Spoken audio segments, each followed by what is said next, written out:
what could I possibly say to start an RPAG presentation besides thank you? Thank you very much for the opportunity to be a part of your meeting today.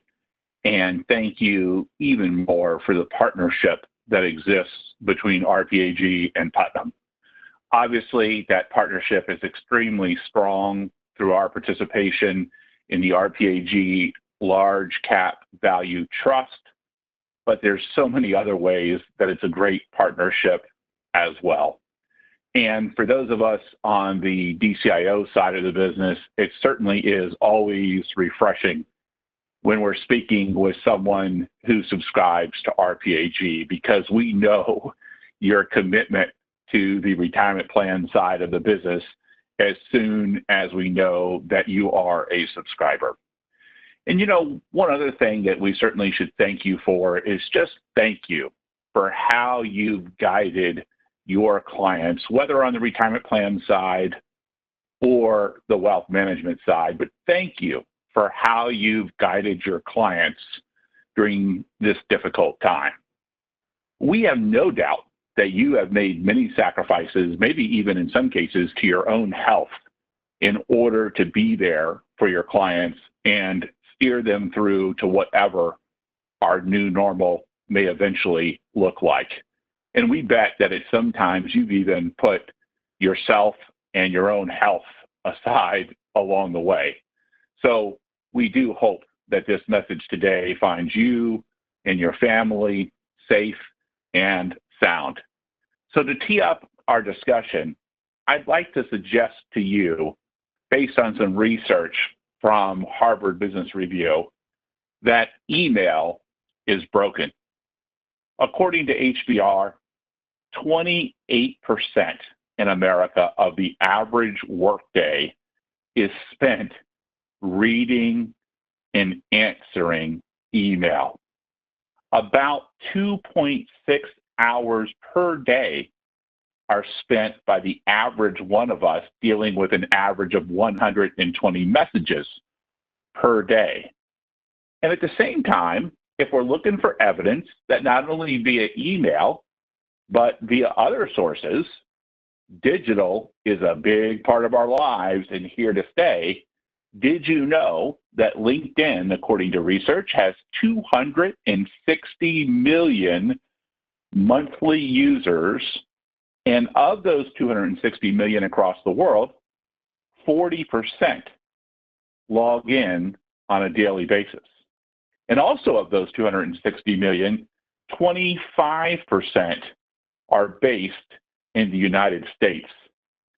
The same research indicates a great quote: people spend time on other social networks, but they invest their time on LinkedIn. So you see, what we want to talk to you about today is what we at Putnam affectionately call our triple play agenda.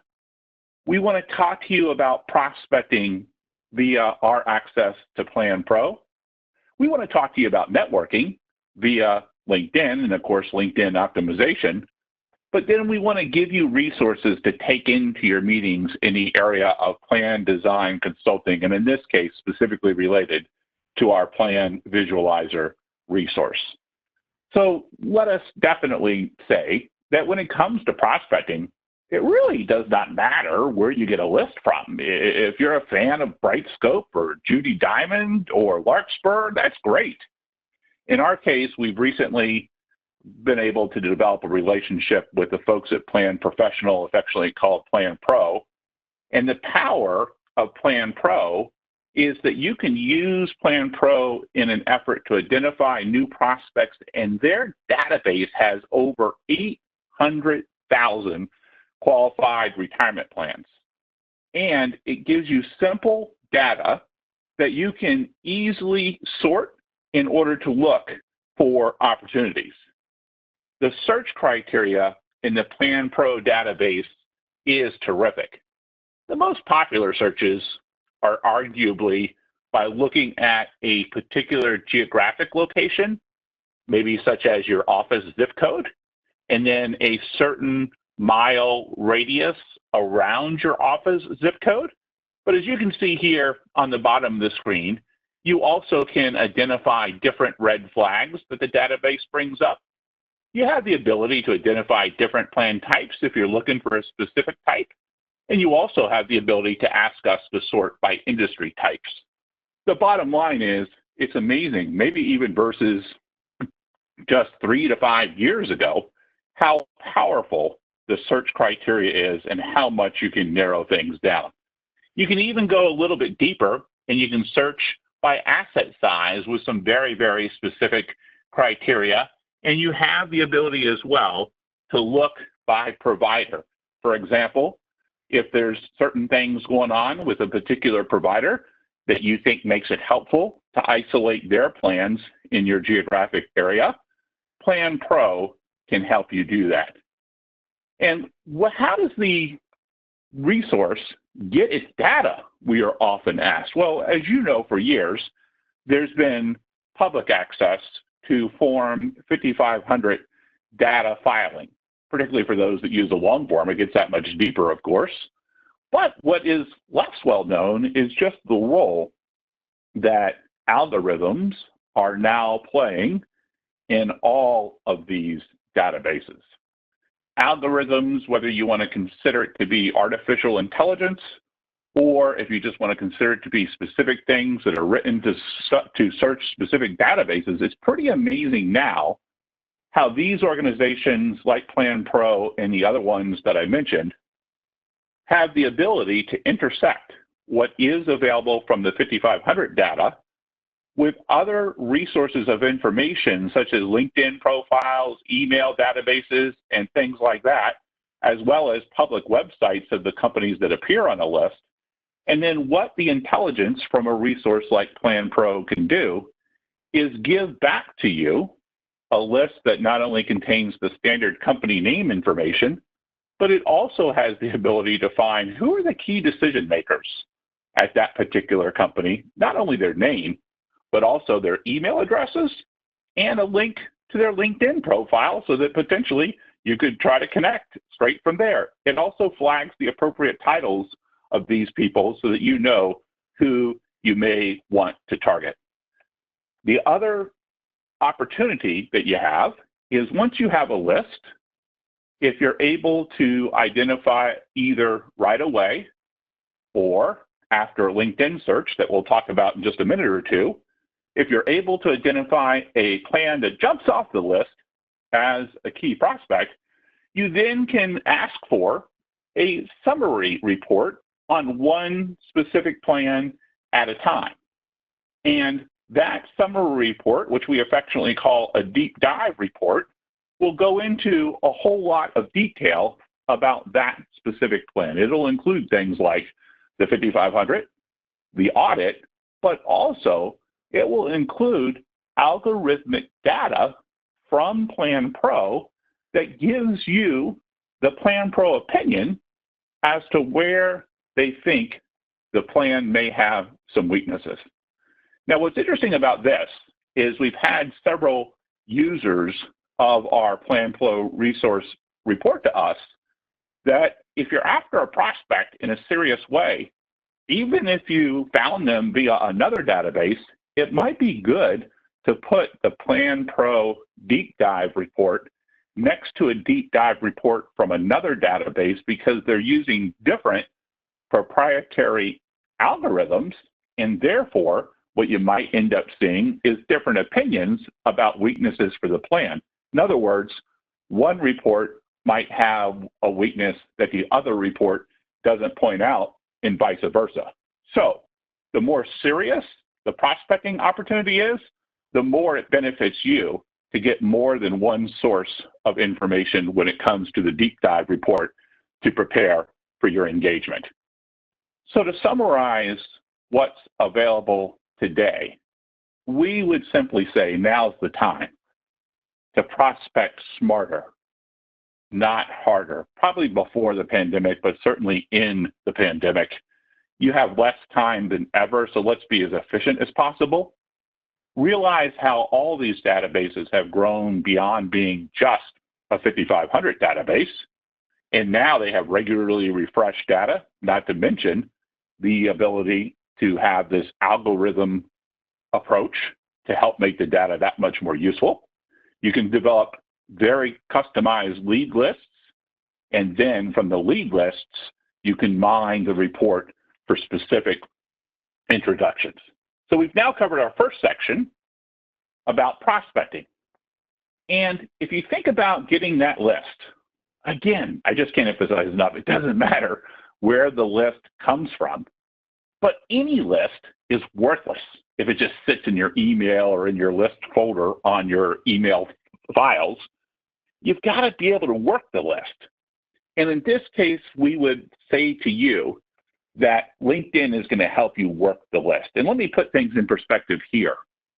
Did you realize even before the pandemic, research indicates that anytime anybody decides that they have some sort of a physical ailment, which is going to cause them to seek medical help, about 80% of those what's known as medical journeys begin with a Google search. Imagine it's even higher here in the pandemic. So we would say to you, if 80% of medical journeys begin with a Google search, how likely is it that a retirement plan sponsor looking for a provider of any flavor would also begin online? We think it's highly likely.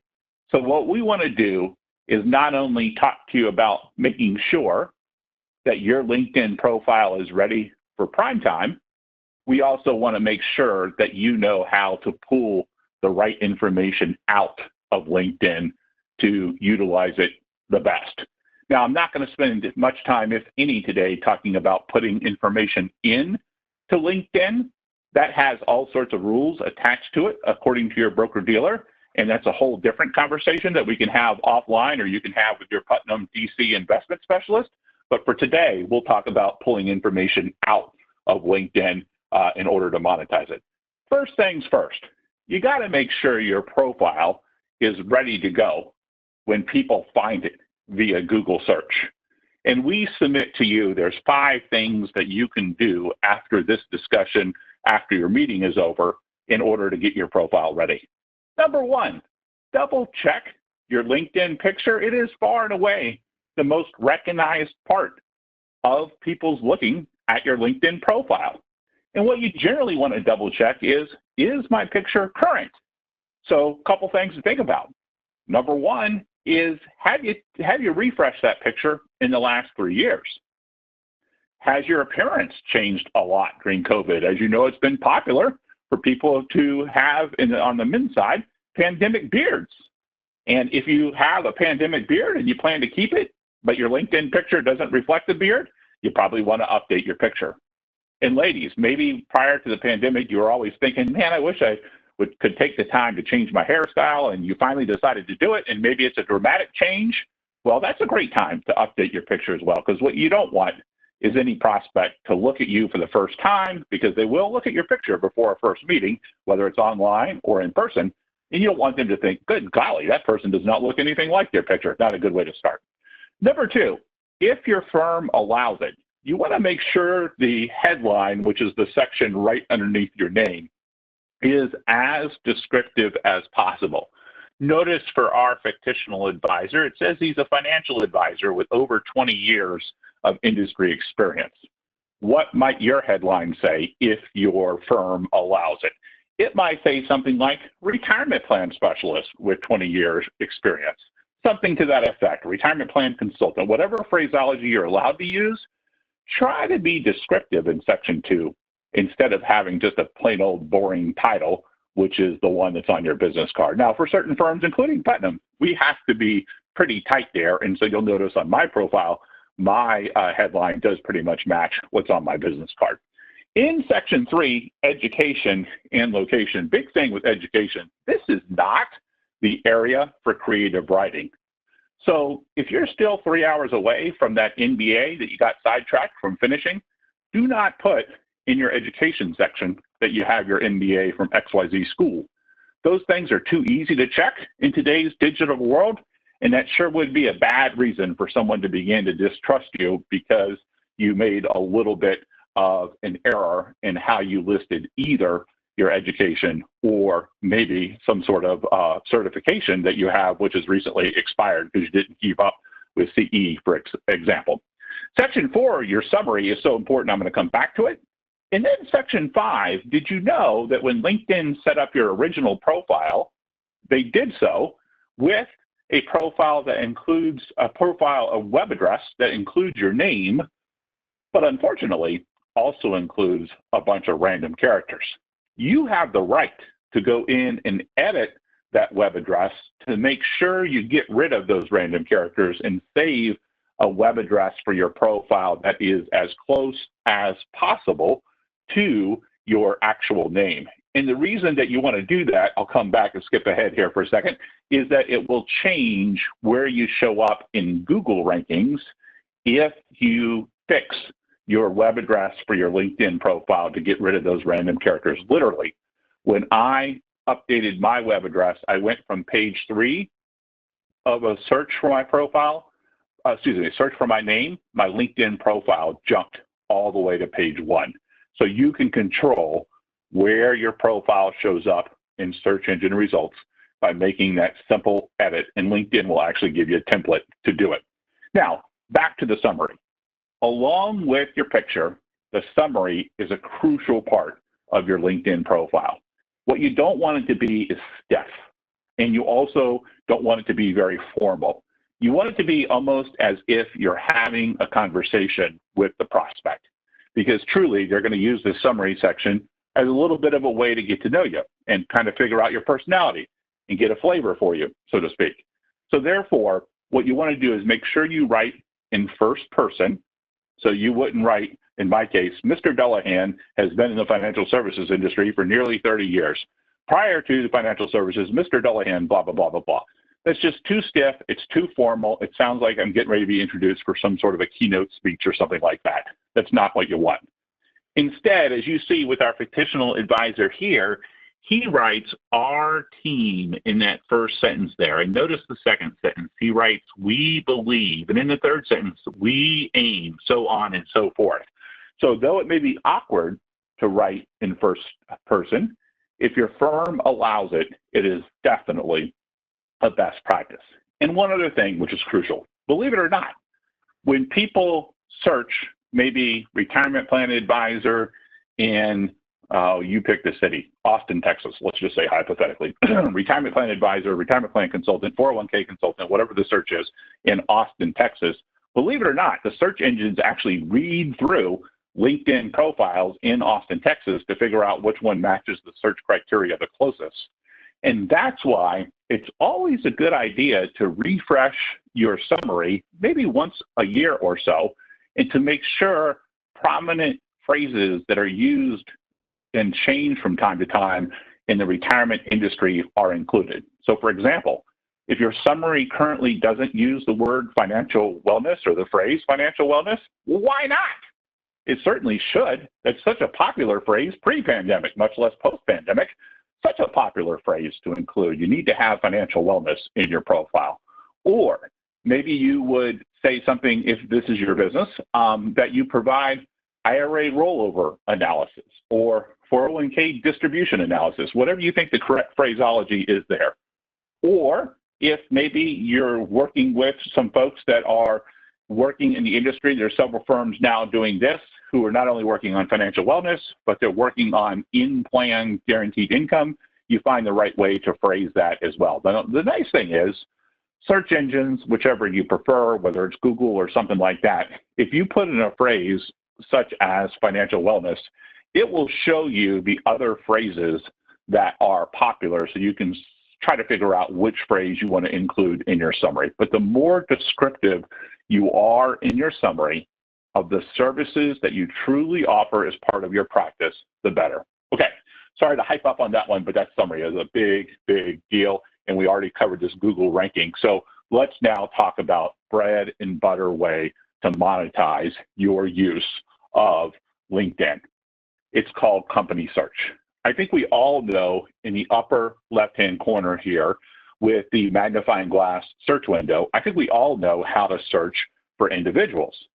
But one of the things we find on the DCIO side is, wow, there are some really big, successful 401k teams that have never used company search.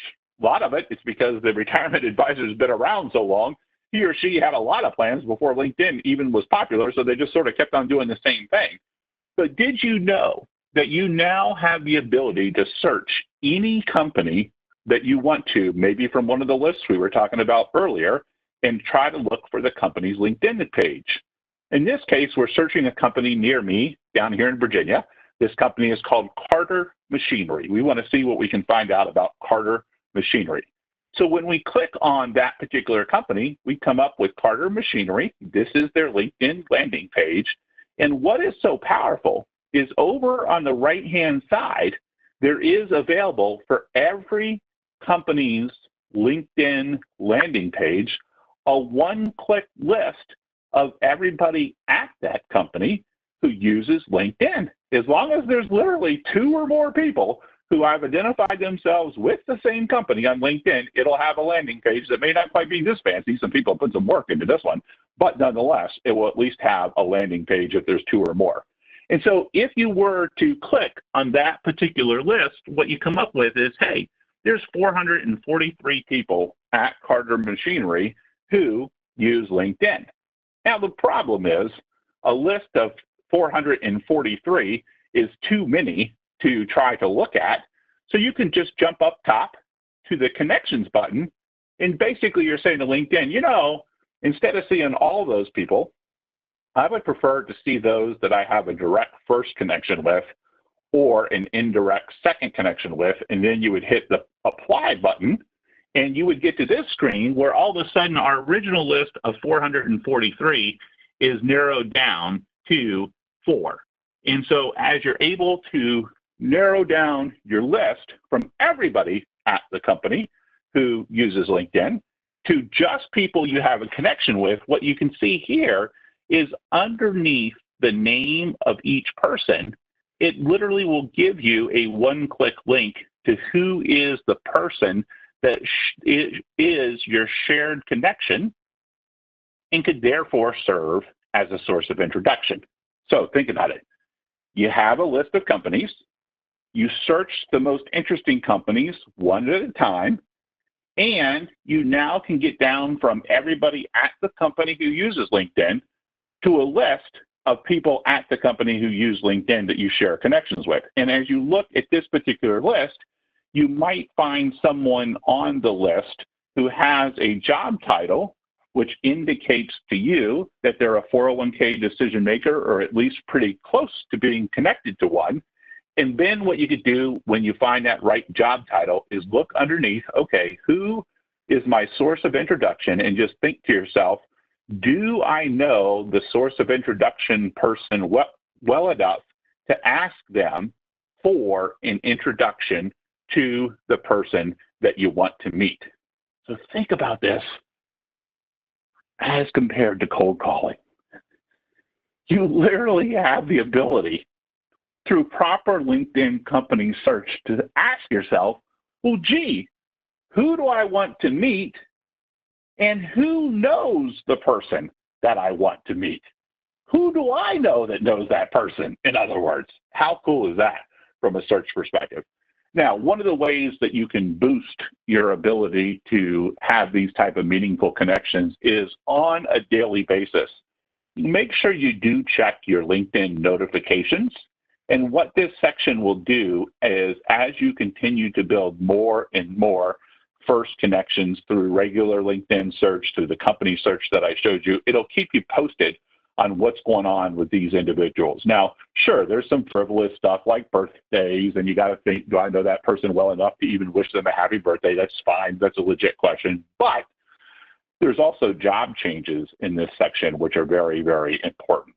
So one of the biggest reasons you want to enhance your network and engage with your network is because we know by research that every time you make a new first connection via LinkedIn, On average, that person is connected to 250 people like themselves. And so that first connection connects you now to 250 people who are new second connections for you. And very likely, depending on if that first connection person lives close to you, the 250 second connections have a majority of people that live close to you and are also probably the decision makers on your prospect plans. Now, the last thing I want to cover before we move out of the LinkedIn section is if you click in the upper right-hand corner on your little thumbnail picture, you can get to a section on privacy and settings.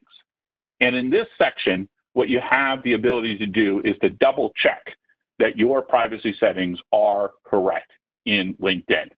And you literally come to a tab that says privacy, and here's some best practices. One best practice is to open the section that says who can see your connections. By default, LinkedIn lets everybody who is a connection of yours see your connections. Now, if you've ever connected with someone who's now maybe a competitor of yours, that literally means they could walk into your profile and they could look at everybody that you're connected to. You may not like that. I don't like that idea. So if you change this in this setting here to only you can lock out everyone else from seeing your connections. And in that particular case, you're not blocking them out from finding your connections through search, but you are blocking them out from randomly walking through your connections to see what local plan decision makers you are connected to. A second best practice is a section called Viewers of this profile also viewed. I affectionately call this the Amazon or Netflix feature, but not in a good way. You know how Amazon and Netflix recommend to you other things for you to look at based on what you've recently looked at? Well, LinkedIn does the same thing unless you turn it off. If you were to search a profile, it literally will list when you find the profile of the person, if they haven't turned it off, in the bottom right corner, about 6 or 8 profiles that match the profile you just searched for. And guess what those matches mean? It means the LinkedIn algorithms have found 6 to 8 profiles similar to the one you were searching for, which is usually the competitors of the person that you were searching for. So this is not good for you to be advertising for your competition. So you have the right to turn this off and to make sure that your competition does not get free advertising every time somebody looks at your profile. This next one is just a reminder. I bet you guys are all great at this already, but you do have the ability to duck in and out of anonymous mode. Just one word of caution, if you duck into anonymous mode to do some pre-meeting research, maybe on 3 or 4 decision makers at a prospect, and maybe you don't want them to know you're doing pre-meeting research, it's fine for you to be anonymous. Just remember, it is not a good best practice to hang in anonymous mode all the time. LinkedIn will penalize you if you don't go back up into full view mode. And the way they penalize you, if you're sitting here all the time in anonymous mode, in your notifications, again, that I hope you're checking daily, most of the people who are looking at your profile will show up as anonymous also. That's how they penalize you if you just spend all of your time in anonymous mode, is they will say, you know, anonymous LinkedIn user looked at your profile, which is not helpful. If you stay in full view mode, you might notice CFO from ABC Company looked at your profile. And if you just met 2 weeks ago with ABC Company, it gives you a good excuse to follow up with the CFO. So not a good best practice to always stay in anonymous mode. Fine to go there for research. Best practice is to stay in full view mode. Now, what did we talk about in this LinkedIn section? First off, we know you're going to be looked up. You're going to be searched. So please, please, please make sure you're ready for prime time and your profile is ready to go. Number 2, you can conduct a variety of advanced searches using phraseology, but as I think we've already showed you, wow, our favorite search is just searching companies one at a time from whatever list that you receive in order to look for company decision makers that you're just one ask away from getting a warm introduction via your current network. And then third, privacy is a big deal. We all know online, we've seen so many different stories of privacy problems. Well, if you just let LinkedIn set your account wide open and you never go back and change it to customize your privacy settings, shame on you. You have the right, you have the ability, as we just showed, to tune up those privacy settings quite a bit. And then finally, you heard me say it several times, but I really can't say it enough. It's crucial that you double, triple check with your firm and you make sure you follow your firm policy as it relates to everything from the settings we talked about today along through your normal posting process. Just make sure you follow firm rules. It's a crucial part nowadays of firm audits where the regulators literally do double check all of our online presences to make sure that there's nothing that goes against the regulations. So we're in our third and final section. If you think so far, we've talked about prospecting and we've talked about networking. So now the question is, what could you talk about to be a little bit different? And in this particular area, we think we have a great chance to help you with plan design consulting. And the great thing here is this is software-based plan design consulting, software that gives you feedback in real time, and software that's interactive. Well, why is that important? Well, if you're face-to-face, it's always nice to make the software a little bit more interactive than a static PowerPoint presentation. But golly gee whiz, if you're virtual, which we may be for the foreseeable future, who knows, looks like we will be. If you're virtual, it helps keep people engaged when you're able to be interactive with the software. So in this case, our software is called Plan Visualizer. And what it's meant to be for you is literally plan, design, optimization software. It's literally meant to be plan, design, optimization software. And what it'll, in real time, simultaneously measure for you is what's the retirement readiness impact at the plan level of these design changes that we just made, and what is the employer expense in terms of matching cost impact of these plan design changes we've just made. So you literally can find Plan Visualizer on the putnam.com/DCIO website. And in this case, we're going to show you what happens if you use the sample plan data that's here, because for any plan on any platform, all you have to do to get started is to come up with these 4 data points on all eligible participants. And you see them here: age, balance, salary, deferral. No names, no social security numbers. So this works great with current plans, works even better when prospecting. Just as you can see, pretty generic information. And then what you'll do is you'll upload that generic information to the Plan Visualizer software and then plug in some info for us about what is their current matching formula. And in this case, we've already uploaded data on a sample plan. It happens to have 473 participants and $23 million. So it's a pretty good plan. And what we know about the plan is that the plan has a matching formula of 100% on the first 5% of contribution. So it's a full match on the first 5% of contributions, a formula that we're pretty familiar with. And so notice what the software points back to us. It says, first of all, hey, the employer is spending about $1.7 million on matching expense money. And then it says, secondly, on a scale of 0 to 100, where 100 over here would mean that everybody is ready to retire, so to speak, on time around age 65, this plan has a score of 78. So if you're thinking of back to school season, kind of scores around a C+, not terrible. So it sounds like, okay, 78% of the people in this plan are good to go, ready to retire, quote unquote, on time, but we've got a gap of 22% that are not going to be ready to go at age 65-ish. And as we all know, that can have some bad implications for the long-term expenses of the employer. Now, maybe the employer comes to you and says, whoa, I'm not sure about this economic environment. I might need to save some matching expenses. What happens if I cut my match in half? So we edited over here. We turned the match to 50% of 5, the good news is we can all do the math. We're saving them about $850,000. Okay, so we did cut the match in half. But notice, whereas our previous success score was 78, that's the thin line over here, the thick line talking about the change we made says, uh-oh, our new success score is 73.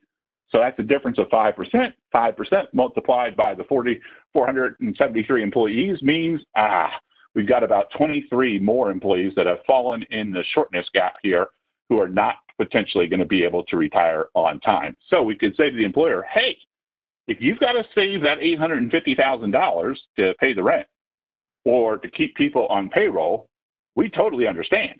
But we do need you to know it's going to be 23 more people that are not going to be able to retire on time and probably hang out with you beyond age 65. So we just want to make sure you understand what that trade-off is.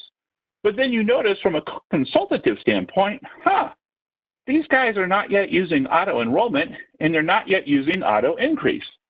And then it goes off in your head that you've been reading recently in the financial press that there's record amounts of personal savings going on during COVID for those that are still employed. So you begin to maybe think, well, maybe I should spark a conversation about rerouting some of that personal savings that's being done outside the plan into the plan using auto enrollment and or auto increase. So what's so interesting, if we do that, we check off auto enrollment, we check off auto increase, we still have about a $600,000 savings for the plan, so we're not doing terrible when it comes to that. But notice, we've just exploded our plan success score from the original 78, which then became 73. We've now got it all the way up to 90. So we've gone from a C+ to an A- in terms of retirement plan preparation. We've rerouted money that's maybe just sitting in some sort of a savings type of account earning next to nothing into the plan potentially from record personal savings rates. And what does the Pension Protection Act give the employees the flexibility to do if they don't want auto enrollment or they don't want auto increase? They can opt out. And so just think about the power of showing this in real time. You've just showed this employer a way to save still $600,000 and yet explode the success of their plan in a very positive way. Now, this software does give you a handy comparison sheet, which would show you that you have saved them how much money. It's summing it all up here for you, showing you where the different expenses come from. And of course, you could in real time change, this is not a live demonstration, but you could change these sliders. You can change anything you want over here. You could redo the match formula another time. You can do what if scenarios for 30 minutes if you want to. Go back and forth on as many what if scenarios so that maybe you can strike a balance between what the HR people think we need and what the finance people think we can afford, right? Sometimes that's a special balance. And also the next page would sum up for you, all right, you've saved $627,000.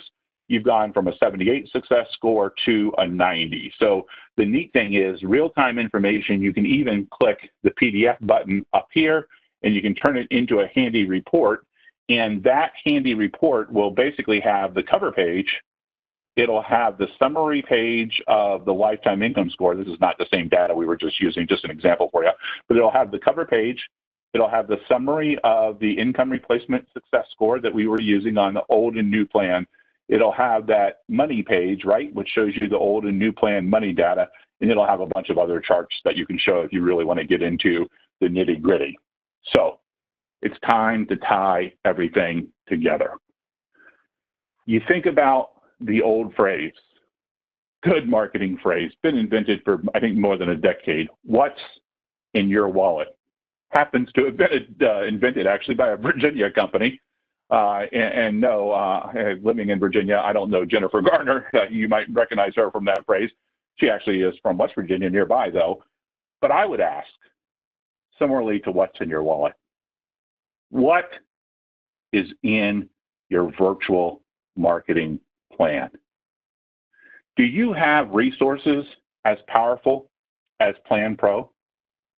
Are you using resources as powerful as LinkedIn Company Search? Are you using software as powerful as Plan Visualizer to give yourself an advantage of real-time interactive information. We know, because we've seen it happen, that these tools can help you virtually or in person prospect, network, and consult. They help you not only drive your business forward, they're meant to help you not just survive the pandemic, they're meant to help you thrive during the pandemic.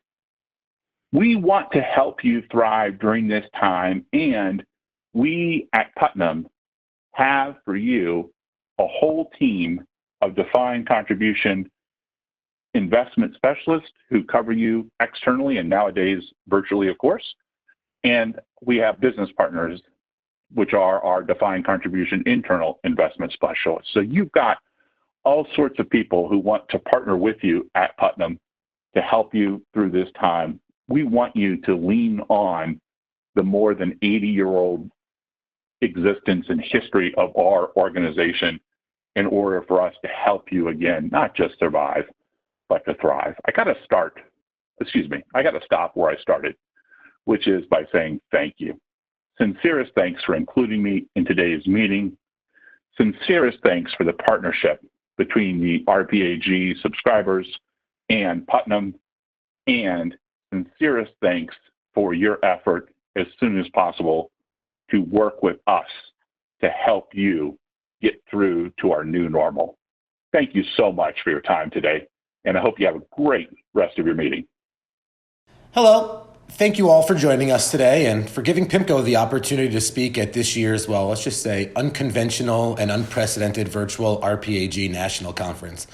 My name is Matthew DeMarco, and I'm an account manager covering the Southwest for PIMCO's defined contribution practice, and I've been with PIMCO for just over 12 years now. We're going to be spending a majority of this session talking to you about RPAG CITs, and particularly the International Stock CIT that PIMCO was fortunate to be hired on at the beginning of the second quarter of this year.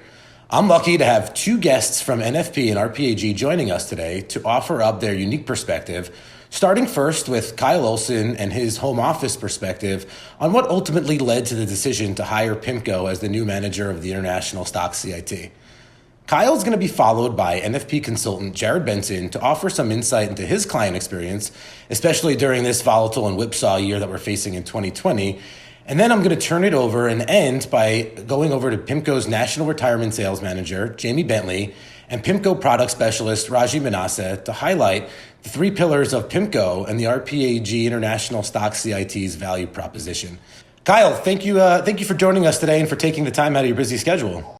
Yeah, happy to be here. For those of you that don't know Kyle's a senior investment analyst for RPAG and works with plan consultants on constructing best-in-class lineups and conducting both market and mutual fund research.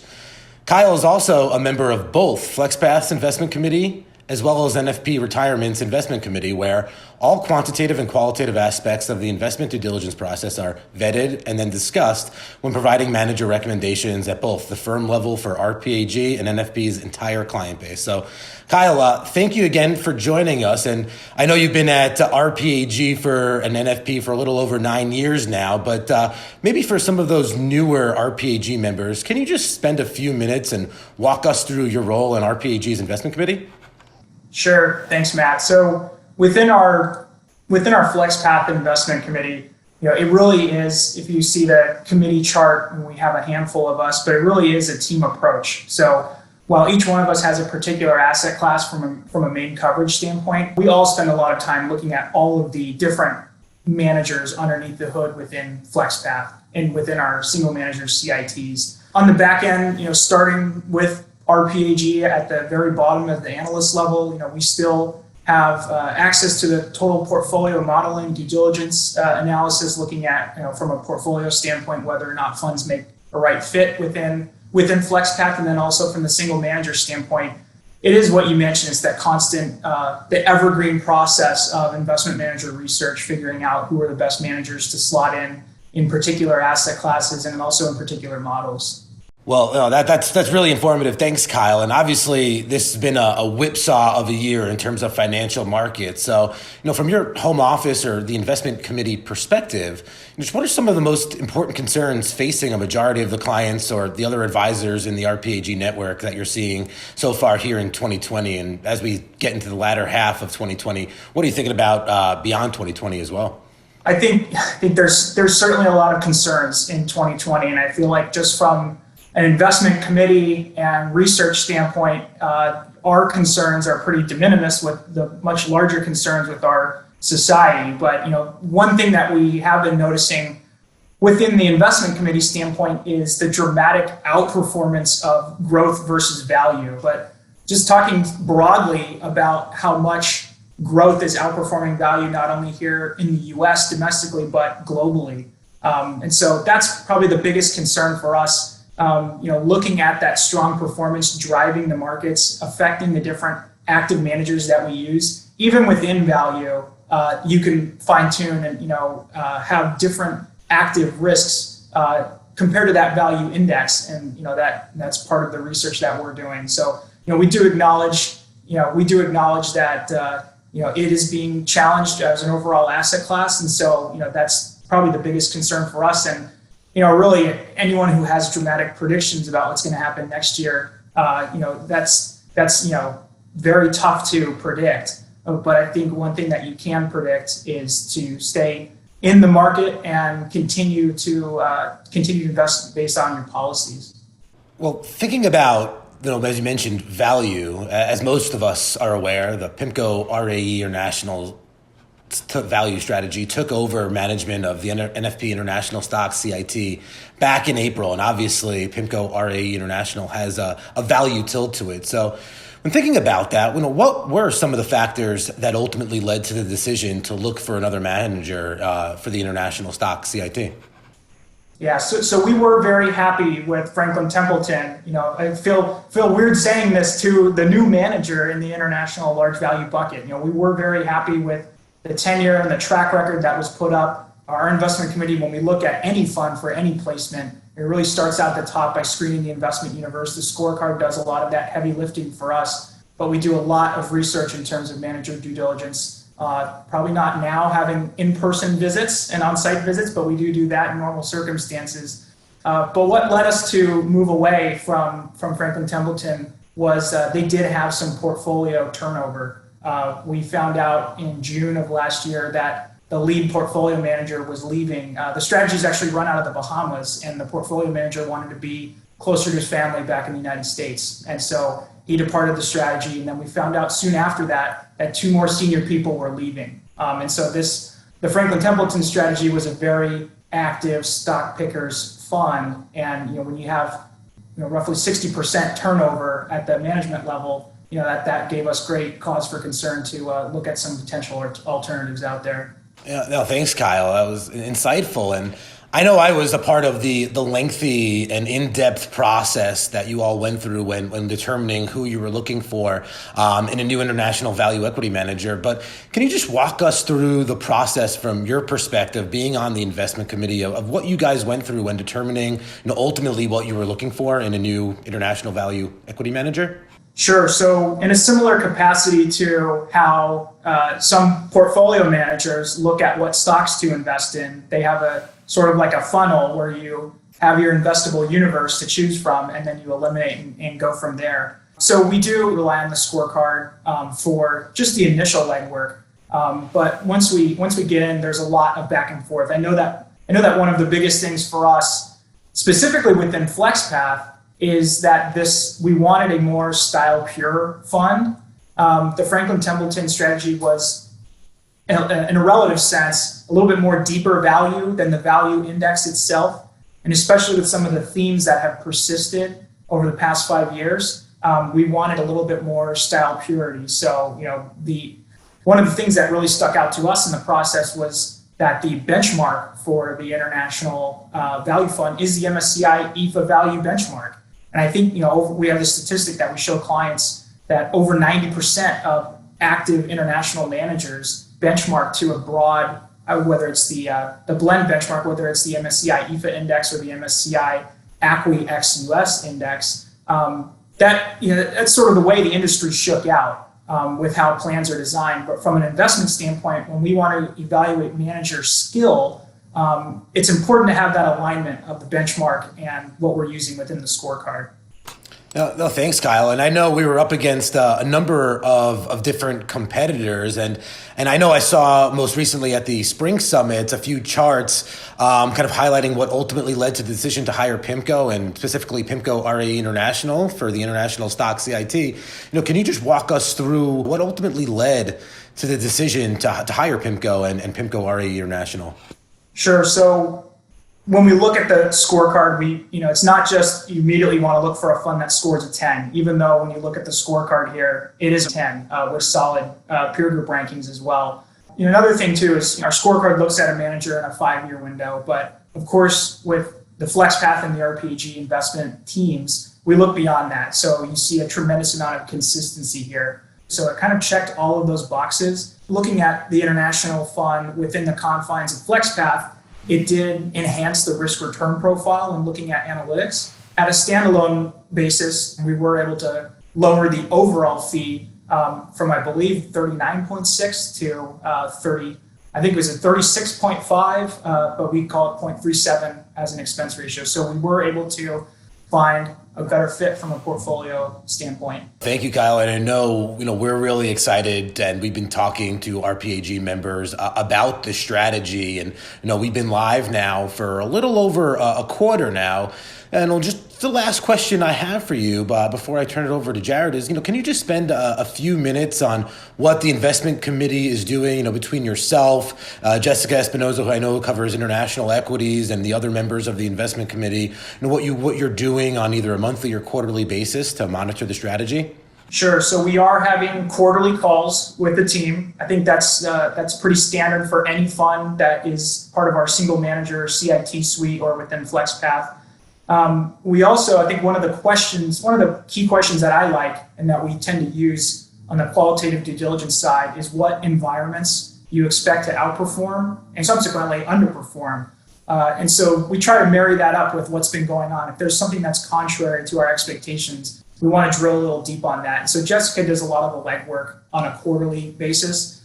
We also have set up direct feeds that get sent to us on a quarterly basis as well. If there have been any changes to the team or the process, just sort of stuff that checks the box that we're doing our due diligence outside of the scorecard. That's something that of course advisors in the field like Jared typically covers with the client. Well, thank you so much, Kyle. That was really informative, and we really appreciate the time, and that was really great insight into NFP's home office and RPAG's home office and your perspective on the international stock CIT. So switching gears, I'm excited to introduce Jared Benson to provide some perspective on utilization of the RPAG CITs and the international stock CIT within his client universe. For those of you that don't know Jared, Jared is a retirement plan consultant with NFP out of their Utah office and has been working with both benefit committees and retirement plan committees for over 15 years now. So Jared, thank you again so much for joining us today, and I'm glad you could be with us, and thank you again for taking the time. Yeah, thanks, Matt. Happy to be here.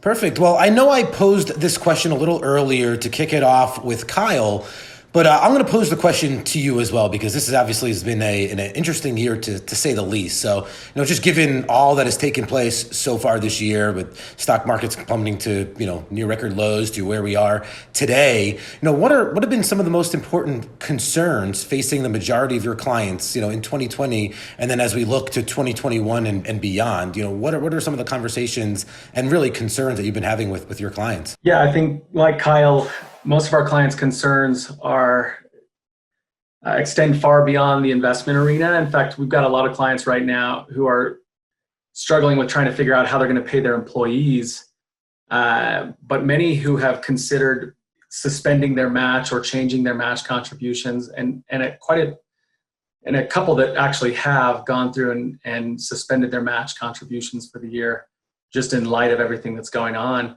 But we've had other clients that have also been thriving through this environment, and those that are and don't have those broader concerns as it relates to COVID are more worried about the market volatility in general in the short term and what that means to their long-term retirement goals and the long-term retirement goals of their employees.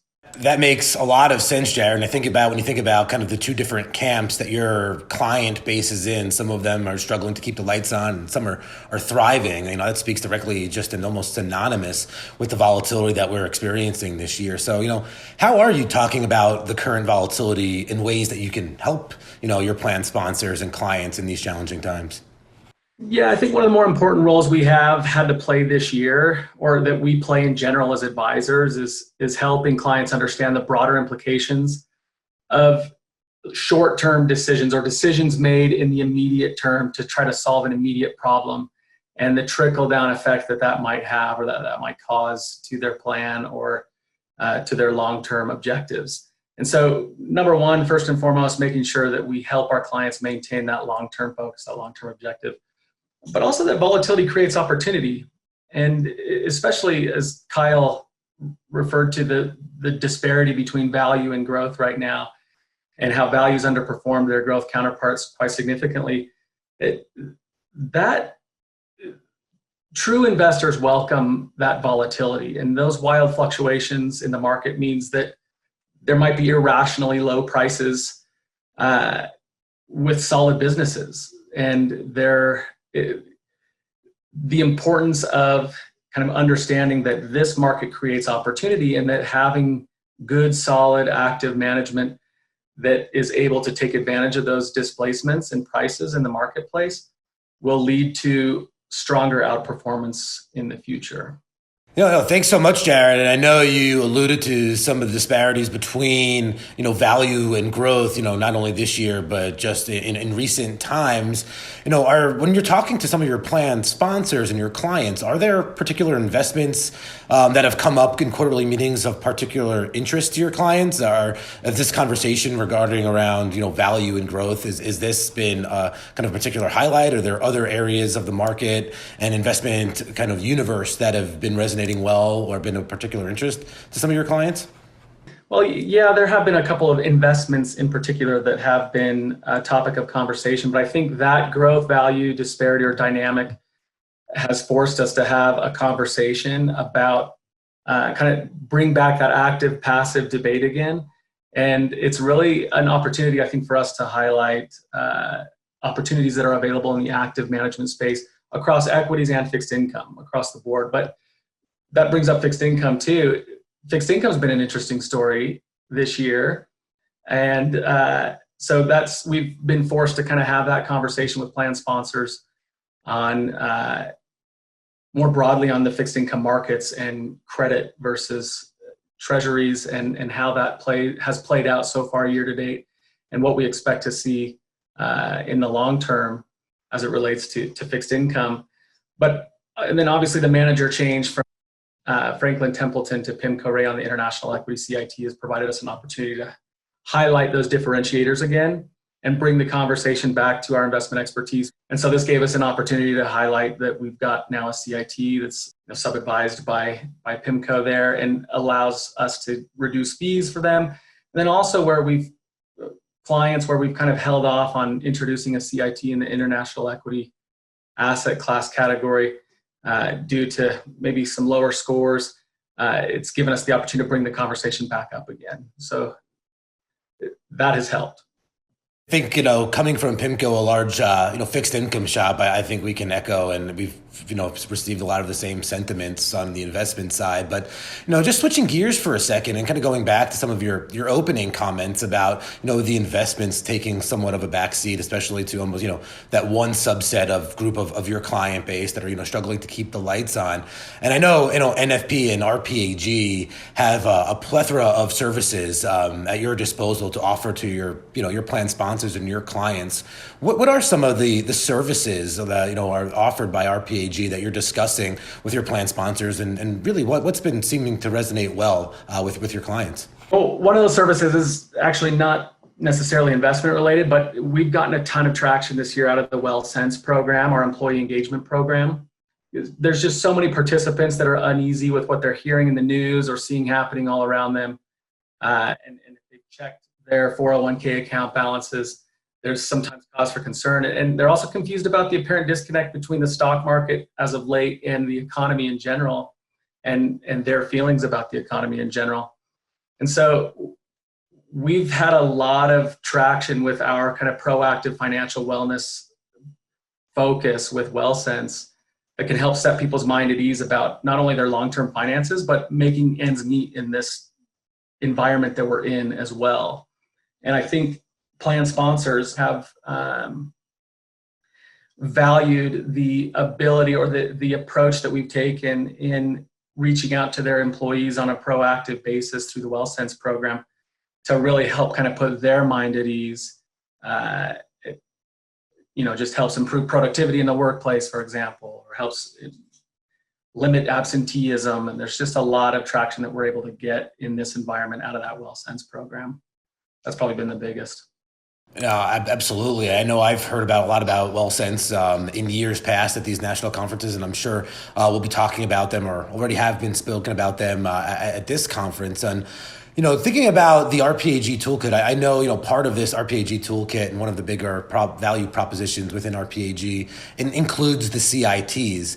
How are you positioning the RPAG CITs product suite with some of your clients? And have these been resonating well with them? And if you should give us a little bit of insight there, I think that would be really helpful. We've been huge adopters of the CITs, and we consider it to be a huge differentiator that it really allows us to bring the conversation back to the investment arena. I think all of us here, everybody that will be listening to this call, are professionals or specialists in this retirement plan space. And we don't necessarily stake our value proposition on fund selection alone. But that said, our investment expertise is really at the core of why our clients hire us. And it can be difficult oftentimes for plan sponsors to distinguish differences among different advisors' selection process and determine which one has a more robust process or a more successful process for evaluating and monitoring and deleting investments from the lineup. And so we've kind of shied away from those conversations, I think, in favor of conversations about plan design or conversations about employee education or something else. But the CITs have kind of changed that. They've allowed us to bring the conversation back into the investment arena and differentiate ourselves in a way that the committee understands and the way that the committee can monetize or can measure, in the sense that we have an exclusive offering that will reduce their fees that can't be provided by anybody else. It speaks volumes. It resonates incredibly loud to our clients and to investment committees. And so we've taken advantage of that opportunity at every opportunity. So we've been heavy adopters of the active CITs in the single sleeve investment options. We've been heavy adopters of FlexPath. It wouldn't be prudent for us to just remove some existing manager that's performing well relative to the scorecard. But every opportunity we get to introduce our CITs, we try to take advantage of. So whether that be a record keeping change or a shift in how the plan fees are paid, or if there's a new relationship where we're making wholesale changes to the lineup, we'll consider removing a manager that might not necessarily be up for removal relative to the scorecard, but that there's an opportunity to reduce costs and take advantage of a CIT in a specific asset class category. Quick follow-up question to that is, obviously this year kind of being an interesting year given everything that's taken place, especially with some of these, smaller companies trying to stay afloat.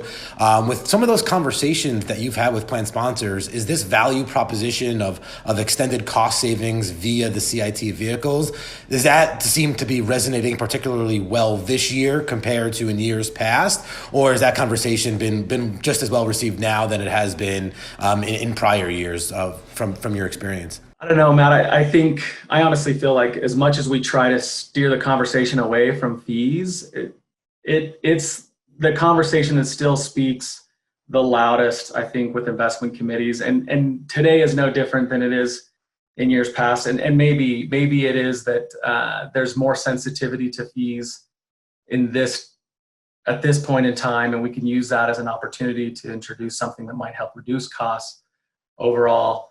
But it always speaks volumes, I think, to committees in any market environment. I totally agree with you. And the last question that I have for you before switching gears again and bringing Jamie Bentley and Raji Manasseh in is a two-part question. So first is when you're thinking about your optimal menu construction for specific clients, how do you approach the equity options for participants when you're thinking about the core menu? And the second part of that question, and I guess more importantly, is we know you've had a few clients adopt the PIMCO RAE International CIT or the RPAG International Stock CIT. How have you been positioning that international equity CIT with your plan sponsors? Yeah, so to answer your first question,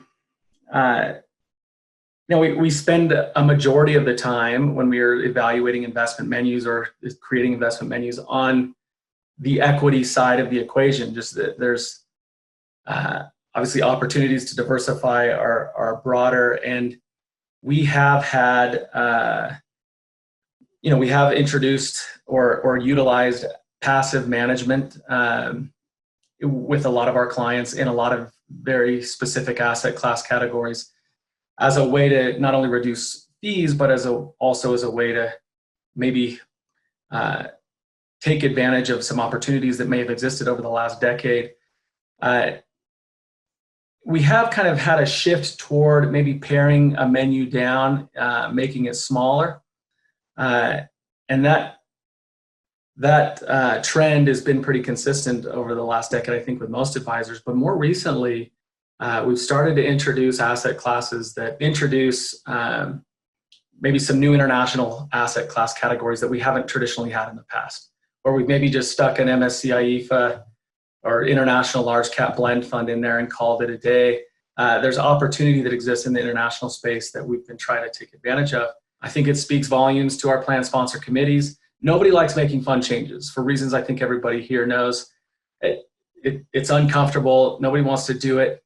And so if we can have a manager that's going to be with us for the long term, I think committees will welcome that. Thanks so much, Jared. I think that's really insightful. And I know you've had a few clients adopt the PIMCO International CIT so far in the 1 quarter that it's been live. How have you been positioning the International Equity CIT or the NFP International Stock CIT with your plan sponsors? I think one of the things that makes it easy as either a replacement for an existing manager or as an opportunity to introduce a more value tilt asset class category in the international space is the consistency of performance. I think it speaks volumes to plan sponsor committees. Nobody likes making fund changes, I think, for reasons everyone here already knows. And having a manager who can consistently outperform the benchmark over rolling time periods, as you'll see in one of Raji's slides, that story I think speaks volumes, and that's the kind of manager that we want to introduce into our clients is one that's going to be on the plan for a long time or with them over the long haul. Thank you so much, Jared. And this is a perfect time to segue and transition over to Jamie Bentley and Raji Manasseh, just to spend a few minutes taking a little bit of a deeper dive into the PIMCO RAE international strategy and just highlight kind of the 3 key tenets of the value proposition in partnership with RPAG and the International Stock CIT. So, Jared, thank you again for taking the time and your willingness to speak to us today. And with that, I'll turn it over to Jamie and Raji, who will spend the next 6 or 7 minutes just providing a little bit of a deeper dive into the RAE International strategy. My name is Jamie Bentley, National Retirement Sales Manager as part of PIMCO's Defined Contribution Practice. We're excited to spend a few moments with you today to discuss the PIMCO RAE International strategy, a newly available international stock CIT on the RPAG platform. I'm joined today by Raji Manasseh, an equity strategist at PIMCO and part of the team responsible for the new CIT. We'd like to talk to you about 3 key features that we think make the PIMCO RAE International a compelling addition to the RPAG platform. Raji, can you talk to us about the first feature, specifically the systematic value approach we employ and why we think it is a better approach to value investing? I'll be happy to, Jamie. This international equity strategy is managed by PIMCO's strategic partner, Research Affiliates. PIMCO believes RAE is a better approach to value due to its contrarian and really rules-based investment process, but it brings to the table a couple of key features. Number one, time-tested quantitative signals. The strategy uses 3 investment signals and it applies them to international stocks to construct the portfolio. Value, quality, and momentum.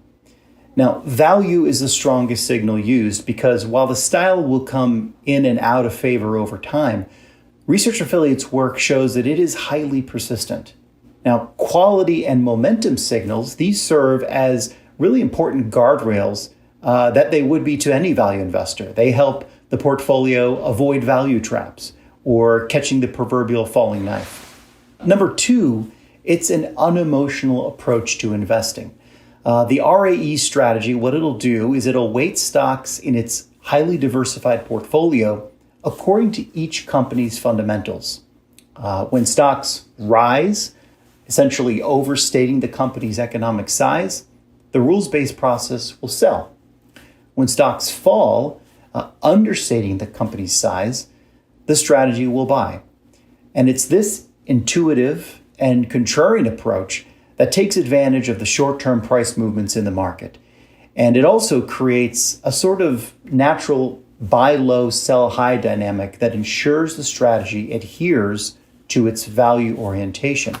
And Jamie, that last point is pretty important for an investor. We know that style purity is an important feature for DC participants. Thank you, Raji. Of course, we all recognize that a strong performance track record goes a long way to helping advisors and their clients feel more comfortable employing such a strategy as the PIMCO RAE International. That said, can you talk to us about how the strategy has performed over the years? Sure. This strategy has a roughly 15-year live track record. And over that time, it's added about 170 basis points or 1.7% excess returns per year after fees. And that makes for a 10 out of 10 RPAG score. But what really makes the strategy particularly attractive, it's its historically high consistency of returns. You see, because of the unemotional approach to investing that I outlined, the strategy does not deviate, nor will it change its stripes through a market cycle.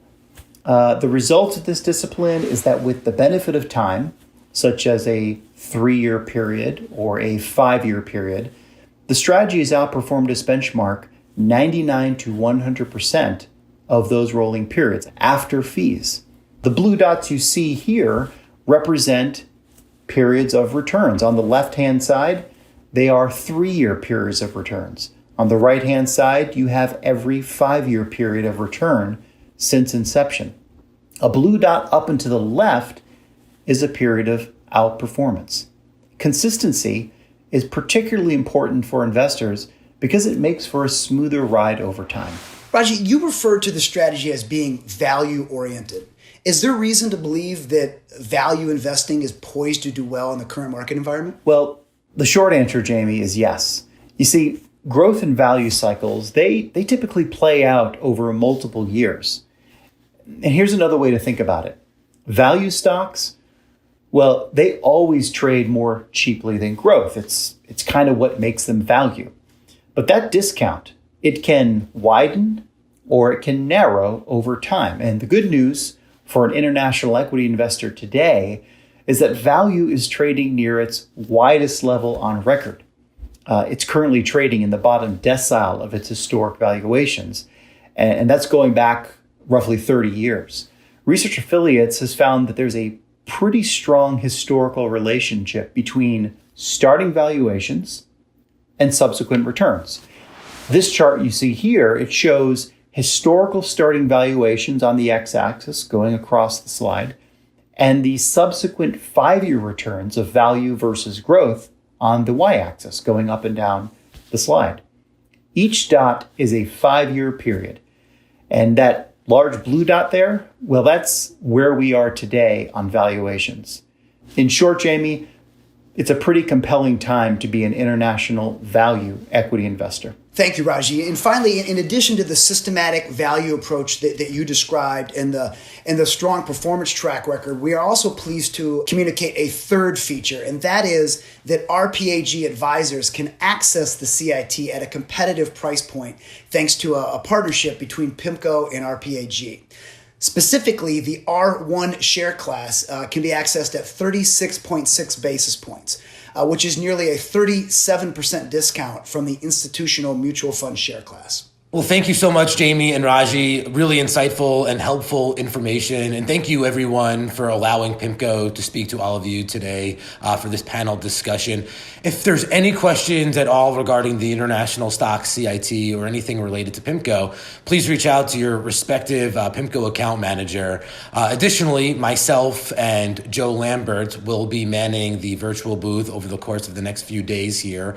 So if there's any questions that come up, we're more than happy to address them via the virtual booth. And I know we're really excited to introduce you to PIMCO's new analytical tool, PIMCO Pro. So we'll be offering out demos during the virtual booth meetings. But if for some reason you're busy during that time, feel free to reach out to your respective PIMCO AM, and we'll be more than happy to set up some time to walk you through a demo. Thank you again for taking the time. We really appreciate it.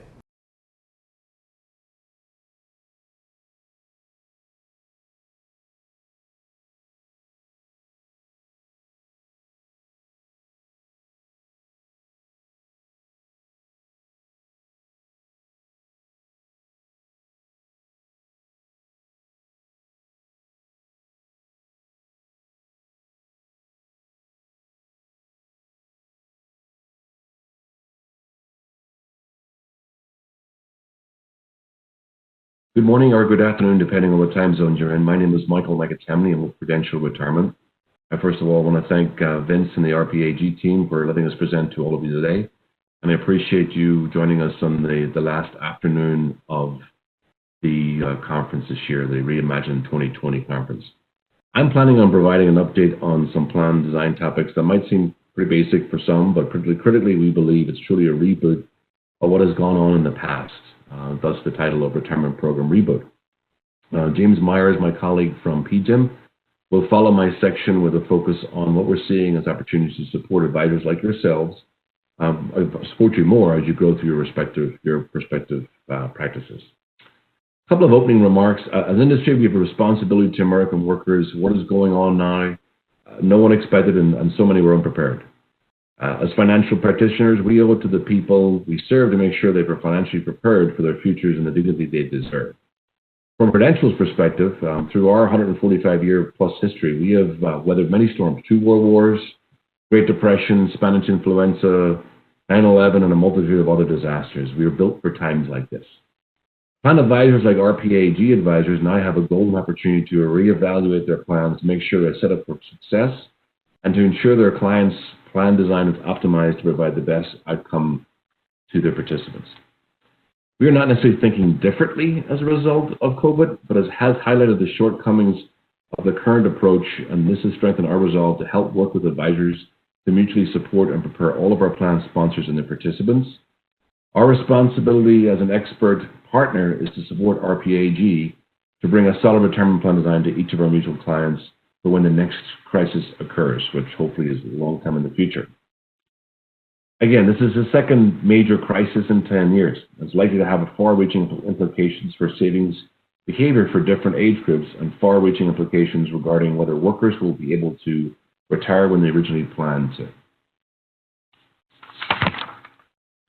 COVID-19 has caused tremendous amount of financial stress and has a negative impact on personal finances. Millions of people have been furloughed temporarily or permanently, or have undergone a significant reduction in hours, wages, and benefits. While enhanced unemployment benefits have helped some, it does not replace the entirety of what has been lost.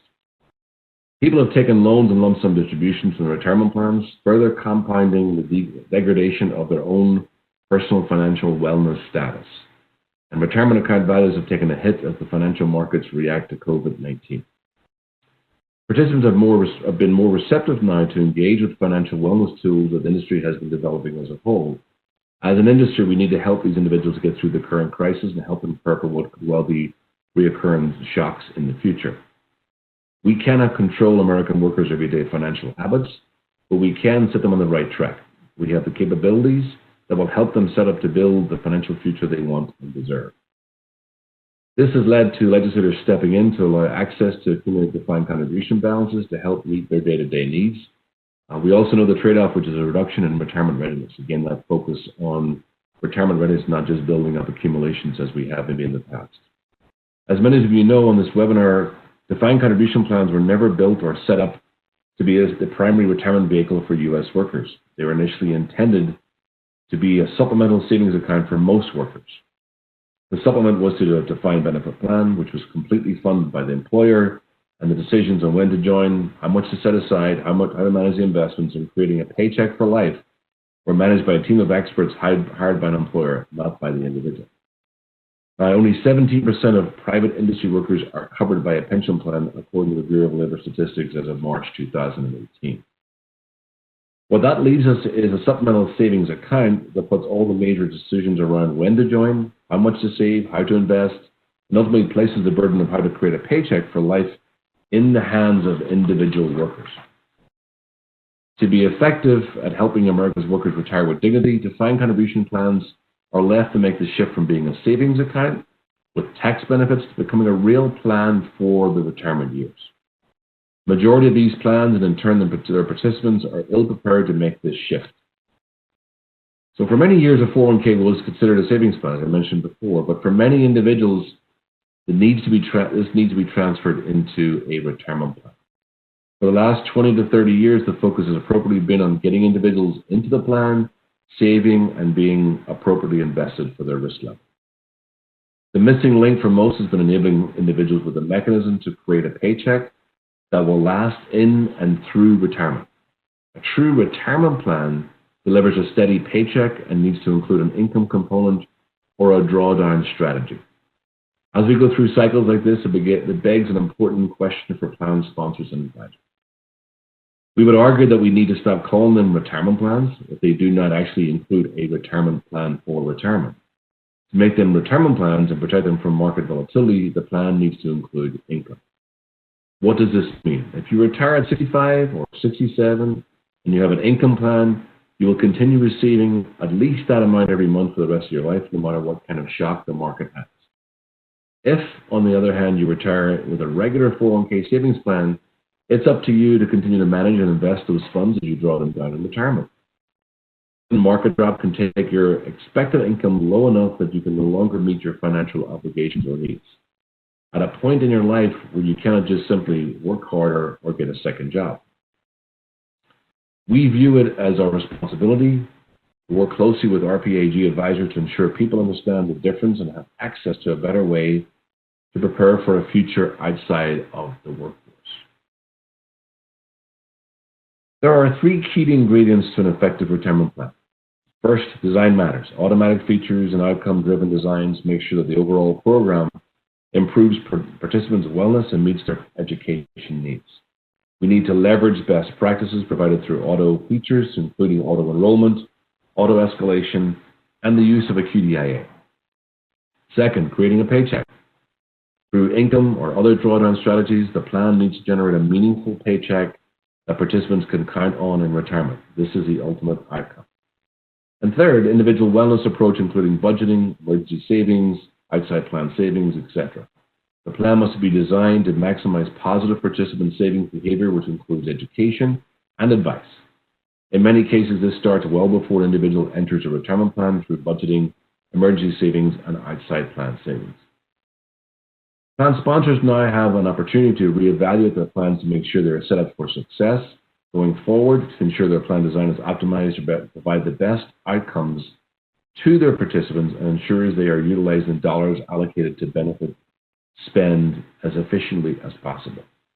The right plan design can help organizations to simultaneously increase the retirement security of its workforce while increasing the organization's bottom line now and into the future.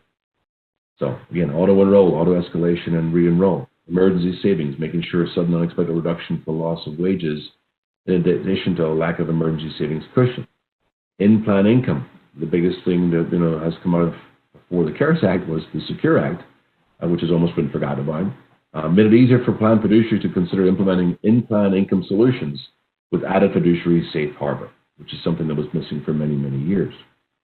In periods such as the recent market volatility, in-plan income solutions can provide stability, downside protection, and guaranteed income for those closest to retirement.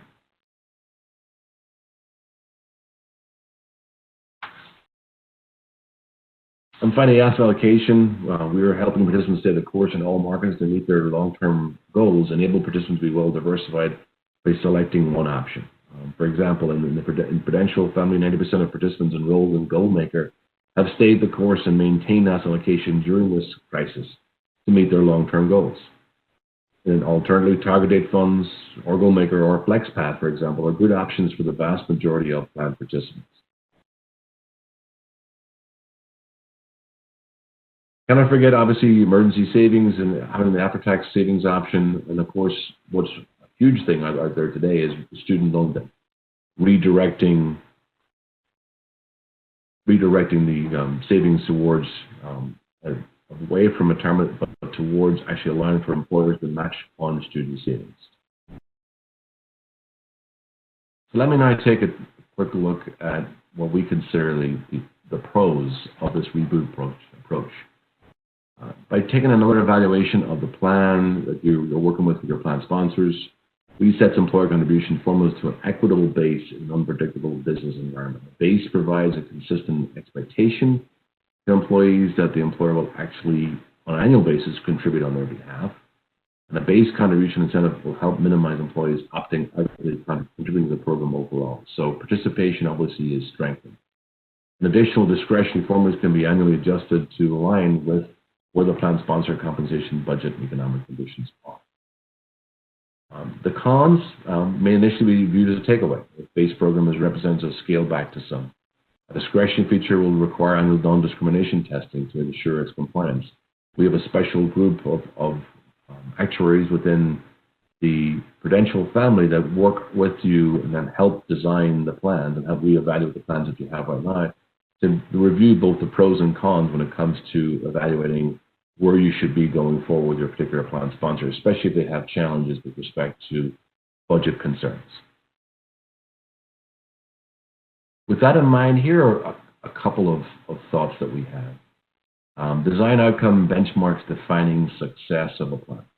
No less than 3-to-1 employee to employer ratio. So for every $1 contributed by the employee contributes at least $3. Creates a transparent design that stimulates early and often, for employee savings. At least 85% plan participation. At that point, the plan is very healthy. It's also got an awareness across the company, but it's, in these days, it's going to be challenging to get to that point. Average deferral rates exceeding 6.5% and even approaching 9%. Those would be considered optimal. As you evaluate your plans, taking a look at what would be considered good benchmarks again, the median account balance is at least 40% of the average account balance. So it shows the strength of the overall plan that is serving all members on all employees within a particular plan. Asset allocation that promotes accumulation and minimizes downside risk. QDIA balanced funds, adaptive fund lineup for all working career stages, which obviously you have FlexPath and that serves that purpose too. And then sustainable cash flow during the retirement years. It goes back to I mentioned before that what the Secure Act has created and allowed for advisors and plan sponsors to consider more is a retirement income option at this point. So bringing all of these things together, collective feature accomplishing all the objectives that you have, stimulating employee savings, which again might be a challenge as we move forward here in the next 6 to 12 months. A long-term business cost that's sustainable, providing equal savings across all employee cultures, satisfying non-discrimination requirements, and scalable and cost-efficient to administer. And these factors obviously apply to everybody. And working in partnership with the RPAG advisors, we believe we've got good solutions for you to work with you. So in closing on my part, the coronavirus pandemic has really highlighted how unprepared people were for a financial disaster such as this. Retirement plans must care for both short-term and long-term planning and protect along the way. What we do not know yet is how much of workplace will be changed by this crisis, which could affect how we engage with individuals and how participant psychology might be different coming out of this. All of us are getting used to using these things, and the web access and webinars going forward was something that didn't have a whole lot of experience with in the past. We will come out of this, as was the case in the years following the 2008, 2009 downturn, which we thought was going to be the worst thing ever. The question is, what will employers do differently to put individuals on the path to a better outcome?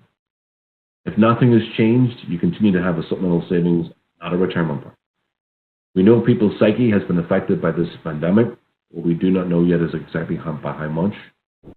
And the questions we are contemplating is how will human behavior be changed on this as well? Those are all factors that come into play. We don't know those answers yet, but we use the power and strength of a 145-year-old company to provide them with the tools about helping them working closely, obviously, with the RPAG advisors. Now is the time for change and to give American workers a clear path to financial security. We stand ready to work with you and our mutual clients to achieve such a success. So with that, I'm going to turn over to James Myers. Both of us will be available for questions at the end of the webinar. Glad to answer any questions you have or any follow-up questions you have too. So with that, James, we're passing it over to you.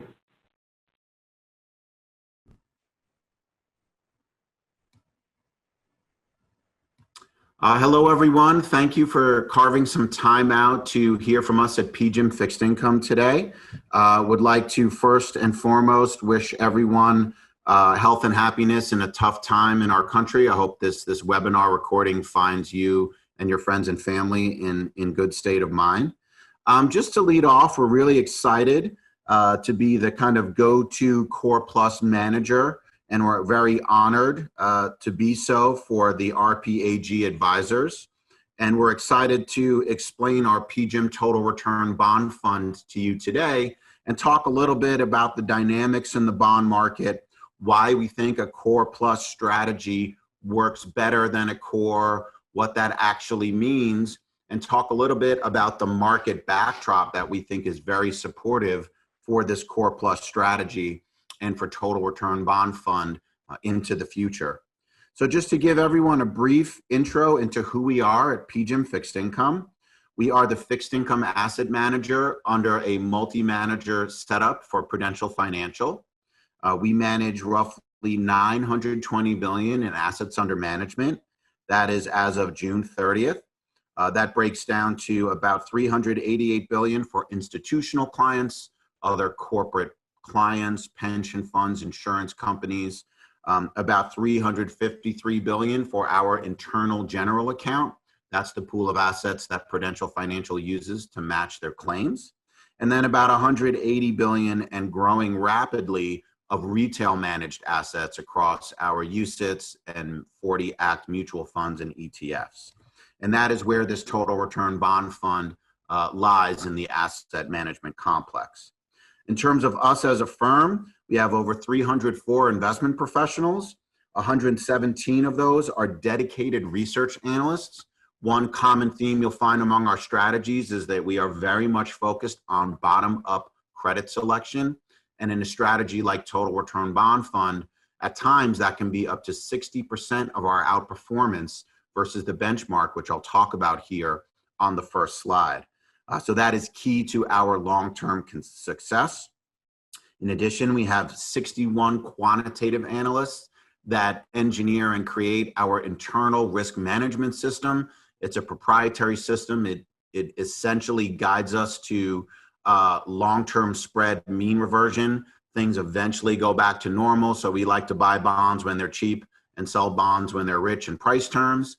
And that success over time has led us to this really strong track record of timing the markets correctly, adding risk when we want to, and shedding risk when we want to. And then finally, we have 126 investment professionals, including portfolio managers, traders, economists, that really drive the top-down sector allocation, of which I'll talk about in a later slide. Within the Core Plus space, we manage about $93 billion of dedicated assets. Of that $93 billion, nearly $60 billion is represented in our Total Return Bond Fund. So it's the lion's share of those assets, and we've seen tremendous growth in the strategy over $4 billion of net inflows year to date. So we're really proud not only of the track record, but the faith that all of the advisors have in our strategy. So let's start out here on page 1, talk a little bit about what core versus core plus means. And why don't we start with an overview of the bond market as we see it. So the Bloomberg Barclays US Aggregate Bond Index, which you see here in this circle chart, is comprised almost 91% of 3 major asset classes. That's US Treasuries, that's agency mortgage-backed securities. Those are the Fannie, Freddie, and Ginnie Mae securitized assets that form the bedrock or foundation of our mortgage market here in the US. And then there's investment grade credit, primarily US corporations. So first and foremost, the AG index is the most common benchmark for any core or core plus manager, and it is market valuation or market cap weighted. So you can see treasuries and mortgages combined get about 65% of the allocation, and that's because they are the largest by market value or amount of debt outstanding. So this AG index is essentially the S&P 500 version of stocks, but for the bond market. It's the investable universe. So one thing that's important about this is if you're invested in a core strategy, which is still trying to beat that benchmark, nearly 91% of your exposure is focused in those 3 sectors: treasuries, mortgages, and investment grade corporate debt. To us, as a core plus manager, we think that there is better opportunity in other segments of the market on top of that typical core universe. And historically, those segments have outperformed and also shown lower correlations to not only stocks, but also to those treasuries and mortgages, which make up about 2/3 of the investable universe. So when we're looking at a core plus strategy, normally the plus levers you can pull to add or to be overweight or underweight are things such as emerging markets, listed here as only 1.6% of the benchmark, high yield, so below investment grade rated corporate debt, which because this is an investment grade index, high yield is not included. So that is a definite plus sector. And also the securitized market. Things like commercial mortgage-backed securities, about 2.2% of the index. Asset-backed securities, we're talking credit cards and auto loans. And then a third sector, which is collateralized loan obligations, CLOs, which I'll talk a little bit about later. These are all plus sectors. And we really feel that the plus sectors add value. And if you look down at this section under 2 here on the screen, it shows you that from 2004 to 2020, if you look at rolling 5-year excess returns, and we're talking about excess return versus that benchmark, the AG index, what you'll notice here is that over most of these terms, about 91% of the time, that rolling 5-year excess return for core plus outperforms that for core. Now that can differ by manager and that can differ by style, but the main message here is that utilizing those plus sectors, including high yield, emerging markets, and the securitized assets, in our opinion, is a great way to diversify, reduce your correlation to treasuries and mortgages, and really add alpha or outperformance over time. So next we'll move on to page 2 here, which is kind of summarizing the cycles. So if we think about the bond market and why Core Plus has outperformed, we can draw a corollary to the last Core Plus outperformance cycle, which really ran from 2008, post the great financial crisis, essentially until the beginning of this year. And we can look at the fiscal response.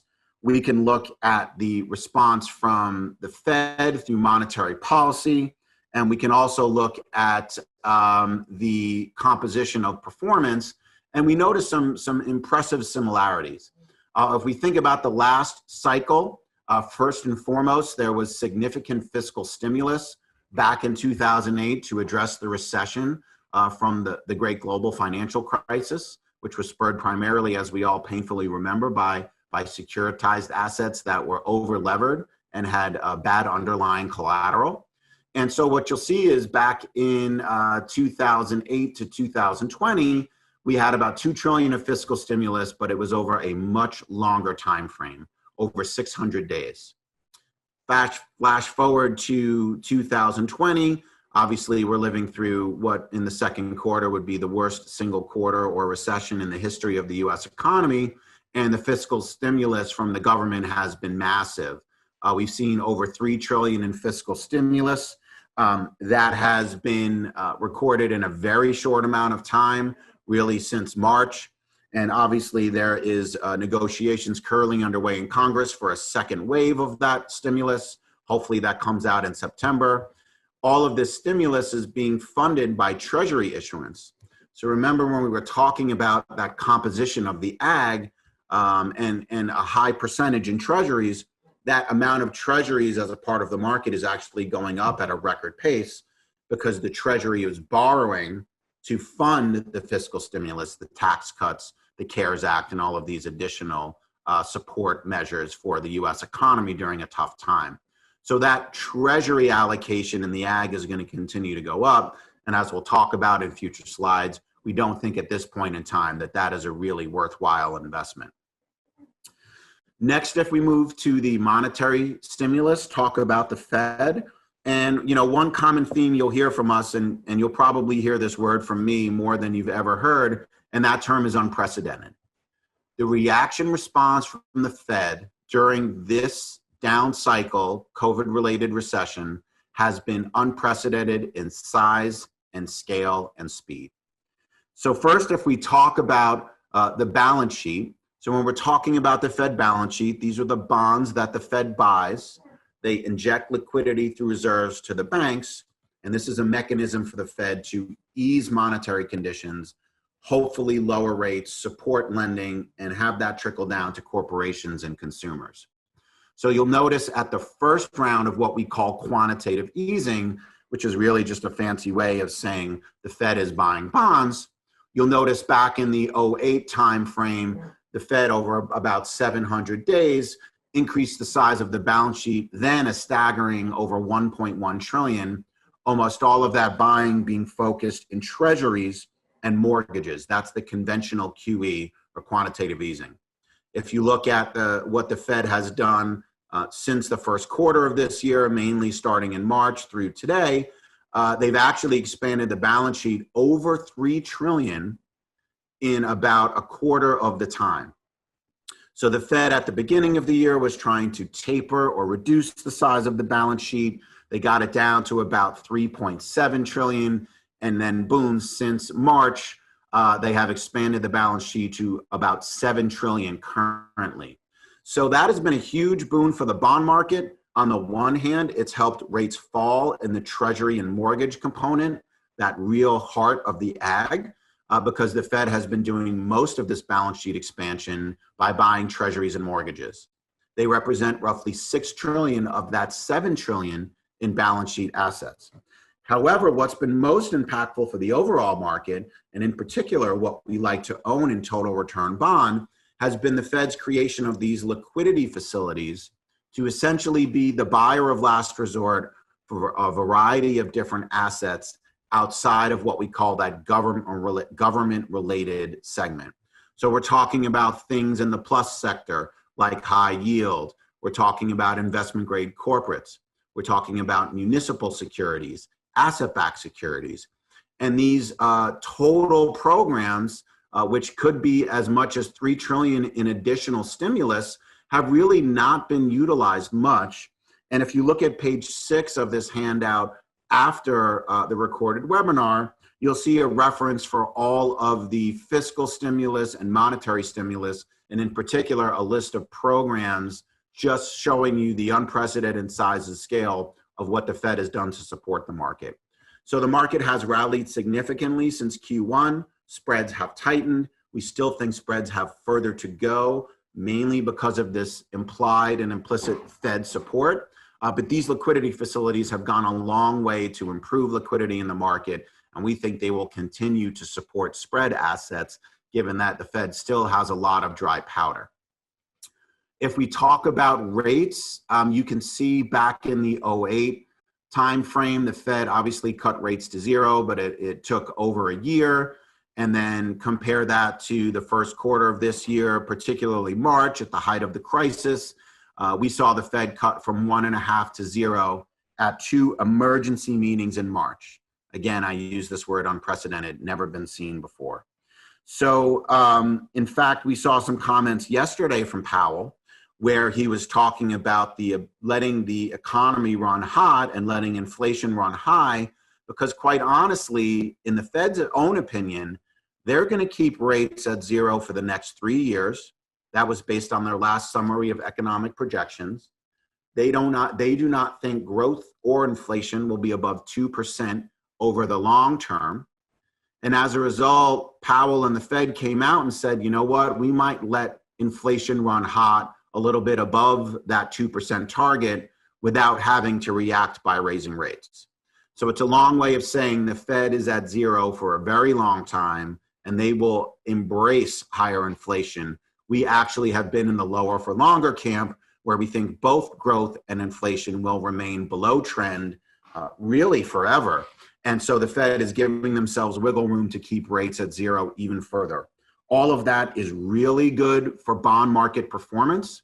It means that, in our opinion, both short-term and long-term Treasury rates are going to stay either anchored where they are or drop even further. That means that you won't have principal deterioration in your portfolio, and it sets up a core plus strategy to do really well, primarily through spread compression.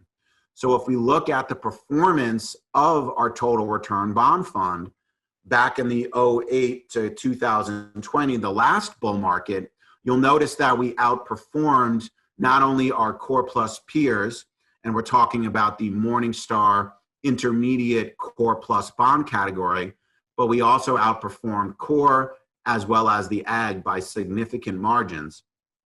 And if you look at potentially this next cycle, where we have this amazing fiscal support, this unprecedented Fed support, and what I'll talk about, really strong demand for spread assets, you know, we have outperformed since a really tough first quarter.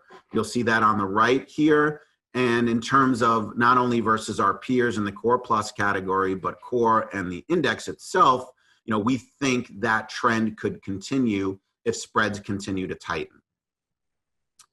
So moving on, let's move to this next slide, which talks a little bit about spreads. And just to level set, when we're mentioning spreads in the fixed income market, we're talking about the yield advantage of a security over some risk-free rate.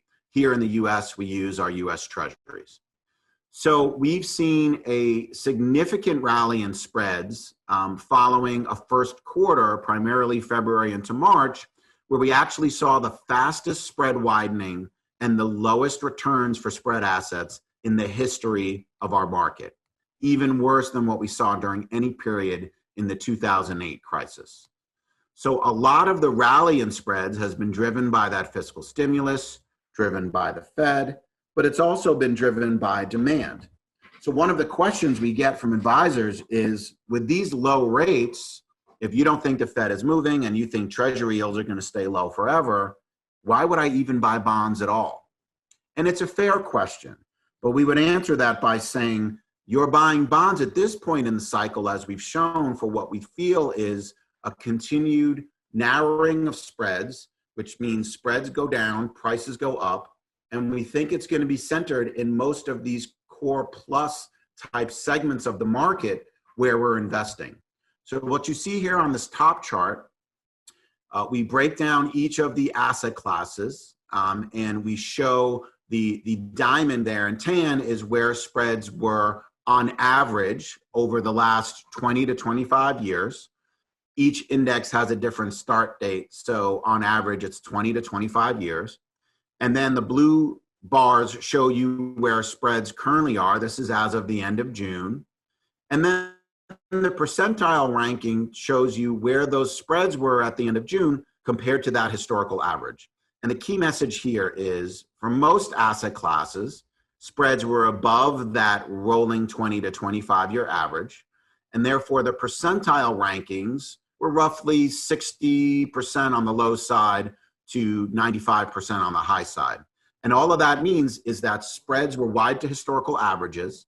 They tightened a lot since March, and we actually think that that is going to continue. In fact, the main reason we're bullish on spread tightening in a lot of these segments is that if you think about the conundrum of institutional investors, whether it's pension funds or insurance companies, they are matching assets and liabilities, their assets or their bonds. They have global government yields falling everywhere. We, in fact, have 15 trillion of negative yielding debt in the world. Most of that is in Europe and in Japan. And so to match their assets and liabilities, they have to buy high quality government bonds as the anchor to the portfolio, but then they need to layer that with something with spread risk. And they need to buy things, as you see here, like investment grade corporates, like commercial mortgage backed securities and asset backs, like high yield assets, like AAA CLOs. And so the demand for all of these spread assets, especially since March with the fiscal and Fed support, has been through the charts positive. In fact, despite what we've seen record supply in segments of the market like investment grade credit and high yield, as well as EM, there's been more demand than supply despite record supply levels. And that shows you that this demand for yield, as yields on sovereign debt and risk-free assets fall, this demand for spread product will continue to go up. And it's the main technical reason why we're optimistic that our allocations in a lot of these sectors will continue to benefit from spread compression. And if we look here at the bottom of the page, this just shows you pre-2008, back in 2007, we reached really tight levels for spreads. This is when the economy was humming before the financial crisis. And you can see here some of the levels. For example, high yield was trading about 2.3% over treasuries. As of today, that's about 5.5%. So we have some tightening potential there. Investment grade credit, for example, the first line was trading at 76 basis points over treasuries. Currently, that's about 1.3%. So if you ask us, do we think that spreads are going to widen to where they were in March versus tighten maybe towards the historical averages you see on the top, or in the bullish scenario towards these 2007 tights? Under most of these scenarios that we model and across most of these asset classes, we think that spreads are heading lower. Will we hit the 2007 tights? Probably not, but we think we're headed at least towards those historical averages you see on the top. And because of that institutional demand and unprecedented fiscal and Fed support, we're really optimistic about spread performance. So let's move to this next page, page 5, talk a little bit about the fund, what we like and don't like. So on the top here, you can see a circle chart. On the right, it shows you fund positioning. This again is as of 6/30 versus the benchmark. Couple major themes here. We are significantly underweight those treasuries and mortgages, that government or related segment of the index, which is 65%. We are heavily underweight there. We see very little value in treasuries at low yields and very little value in agency mortgages at these tight spreads. They're only giving you about 1/3% over treasuries. Conversely, we have decided to take that underweight and allocate it across this diverse mix of what we call spread sectors, things like investment grade corporate. We really like credit right now, particularly triple Bs. You're seeing companies de-lever. They're getting the message from the rating agencies who are downgrading these companies from investment grade to high yield at a record clip. Similarly, we like high yield as one of our plus sectors. That is a segment of the market that is benefiting from some high quality companies joining as they get downgraded, and also de-levering and a focus on bondholders, which is a shift we think is pervasive into the future. We also like the securitized segment of the market. You'll see that show up under the ABS, the asset-backed securities segment. That includes non-agency mortgages, so residential mortgages that do not qualify as conforming loans for Fannie Mae, Freddie Mac, or Ginnie Mae. Also CLOs, collateralized loan obligations, which are backed by pools of senior secured bank loans, and then also commercial mortgage-backed securities. So if you sum up both of those segments, you get about a 36% allocation. And in what we're doing here is we're buying AAA rated assets that are really defensive securities, even though the underlying collateral might run into trouble. For example, commercial real estate, we're having delinquencies, bank loan market, we're having higher defaults. The tranches that we're buying, the layers of risk at AAA, are so well protected that they're almost guaranteed to get their interest and principal in any down scenario that we model. And we're earning about 1.5% to 2% over those low yielding treasuries for that securitized exposure. So it's one of the number one thematic overweights that we have. Moving on to the bottom chart here, you'll see that over time, you'll notice we are in and out of sectors, right? We are a purely active fixed income manager. We think that the AG index as a passive strategy is a very inefficient strategy. And we rotate among the sectors from the top down. This on average adds about 30% of our alpha or our outperformance versus the AG over time. And you'll notice some trends. So back heading into 2008, when we saw things really getting bad for the economy, you'll notice that we were nearly 50% in those treasuries and mortgages. And then in 2009, with the unprecedented quantitative easing and fiscal and monetary stimulus, we drastically reduced those positions and added spread risk. And that was the right call. As you saw from that prior chart, the 2009 to 2020 timeframe was really supportive for spread assets. And if you fast forward to today, you'll notice that we're still heavily underweight those treasuries and mortgages, and we think these spread assets will continue to outperform given our lower for longer thesis. So we are purely active managers, and we move things around in order to maximize value for our shareholders. And again, we think from a total return perspective, that is going to come from spread compression, less so from falling yields. Why don't we close out and go back up to a summary of the performance? So this is kind of our sheet showing you the rankings, both including the Morningstar Silver ranking, the 5-star rating from Morningstar. You know, we've been able to luckily put together a very impressive historical track record. You'll see here the Morningstar rankings. Certainly this year has been a struggle. And that first quarter dip that we had where we were overweight those spread assets and underweight treasuries and mortgages, that certainly hit our 1-year track record. But we've recovered significantly in Q2 and leaking into Q3. And we're hopeful to get back into at least the top 50th percentile or lower, possibly by year end and hopefully into next year. But you'll notice the longer term track record is very solid. 3-year top 16th percentile, 5-year top 5th percentile, all the way out to 15-year top 6th percentile.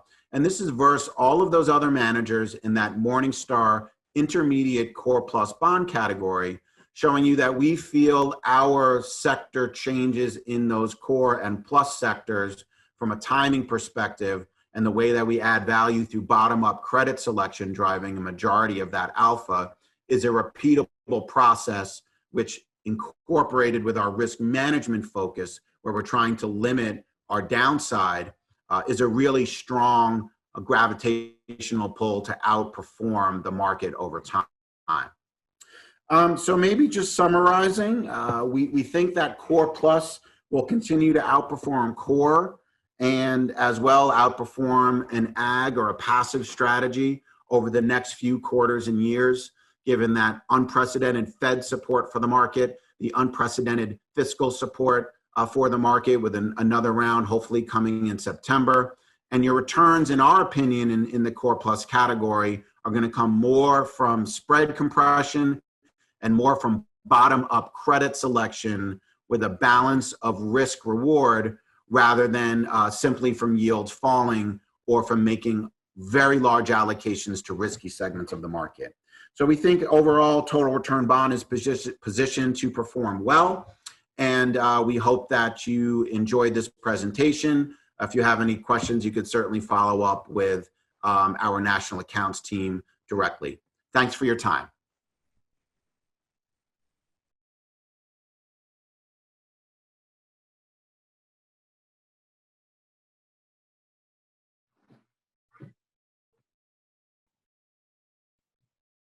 Hello, my name is Richard Tatum, and I'm the Divisional Vice President of Sales for Future Plan in the Southern Region. My portion of the Future Plan presentation today will be to highlight some of the trends we see going on nationally with TPAs and what advisors are considering when choosing TPA partners to help grow and scale their practice.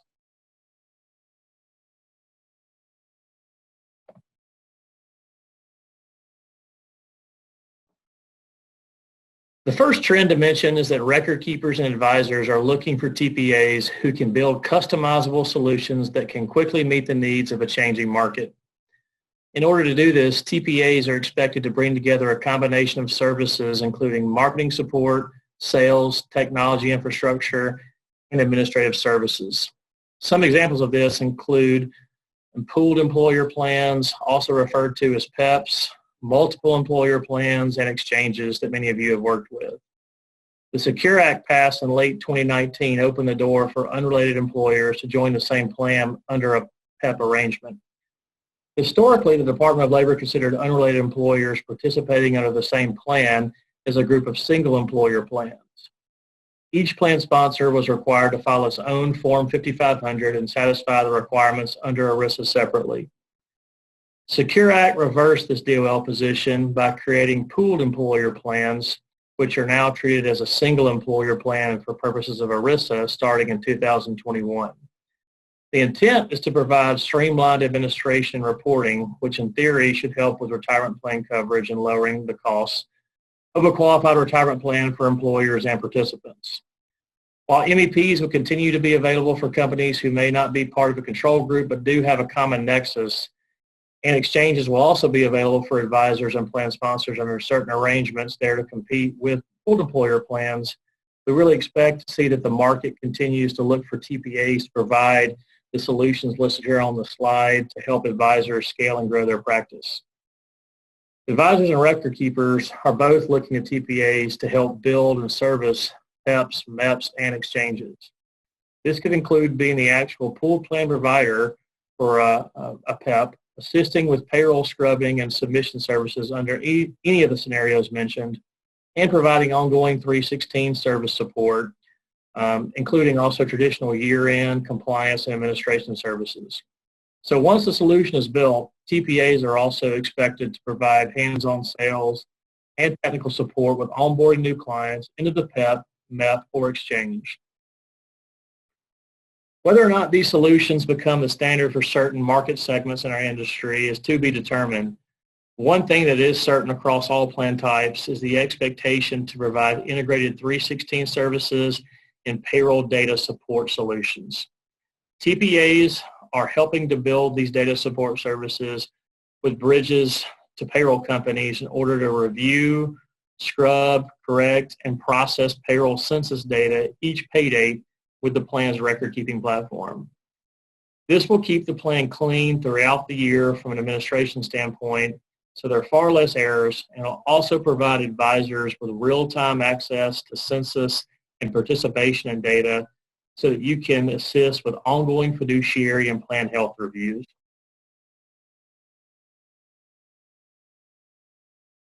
Pivoting over to your perspective, historically, advisors may place business with a top few TPA relationships. As regional and national TPAs continue to consolidate and integrate their service models, advisors are now shifting to working with one primary TPA relationship who can support all plan types of qualified plans, provide a consistent client service experience, and build customization around their practice. Finding this one-stop shop for qualified plans can help advisors more efficiently scale their business model and offer services to all plans with a better service and technology experience. The next two parts of our presentation will take a deeper dive into 316 services and cash balance plans.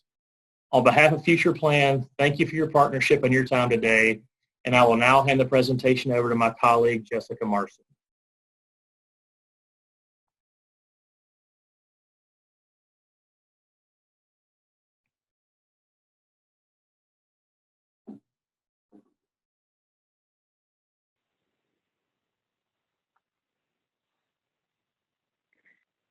Hi, I'm Jessica Marson, 316 National Practice Leader for Future Plan. I'm here today to talk to you about a hot topic with a lot of buzz in the market, 316 fiduciary services. As a refresher, for those that may be newer to the fiduciary services market, the Department of Labor states that plans must have at least one fiduciary, person or entity named in the written plan, or through a process described in the plan operations. They recognize that a plan sponsor may need to hire someone who is an expert in retirement compliance, tasks, and investments to act on behalf of the plan. In doing so, plan sponsors can elect to mitigate their responsibilities to these experts who may take on co-fiduciary liability. There are three types of fiduciary services that may be outsourced: 316, 321, and 338. 316 fiduciary services are the administrative tasks that the plan sponsor performs to operate their qualified plan, which I'm here to talk to you about today. The 321 and the 338 fiduciary services focus on the due diligence of the plan's investments.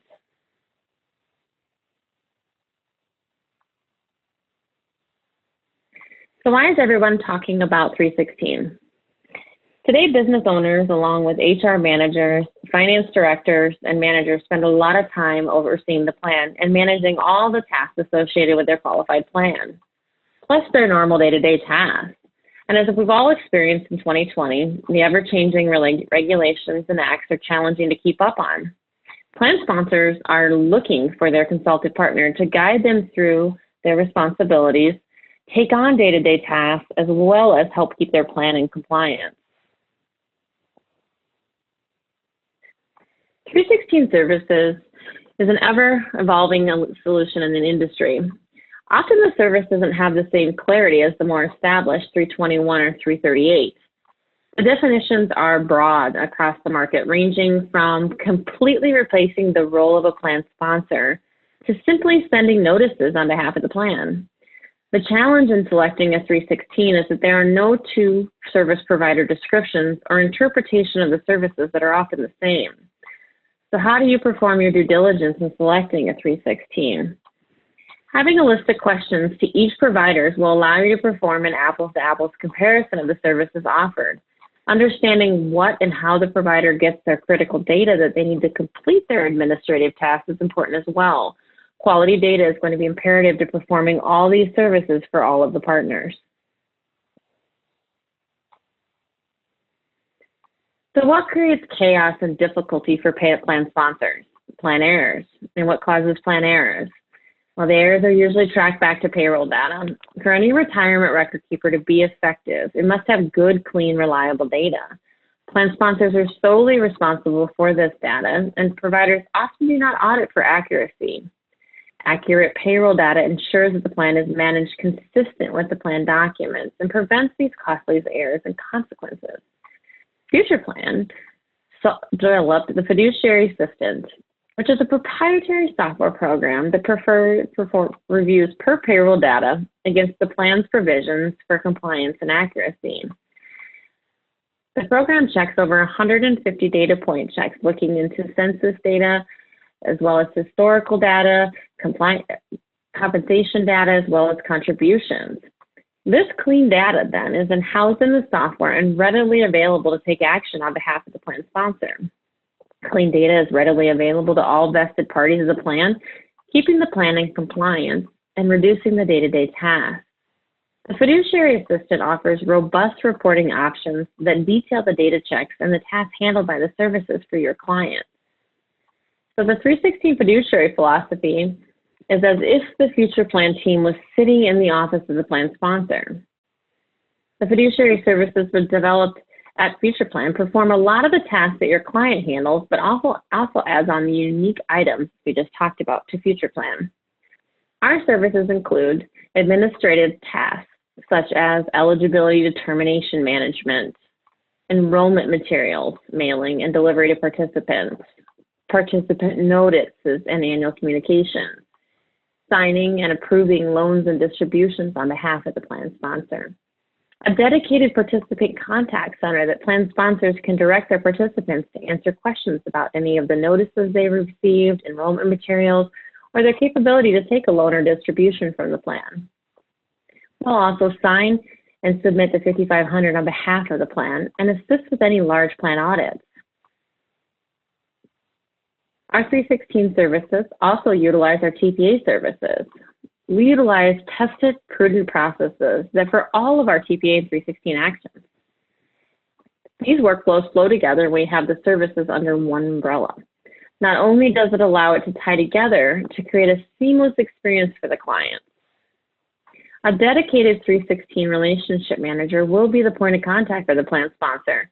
They partner with the 316 operational teams to support the plan, providing the client with a direct line of assistance. We have found clients with 316 services have over a 95% retention rate. Future Plan also offers custom service levels that are available to fit each one of your clients' needs.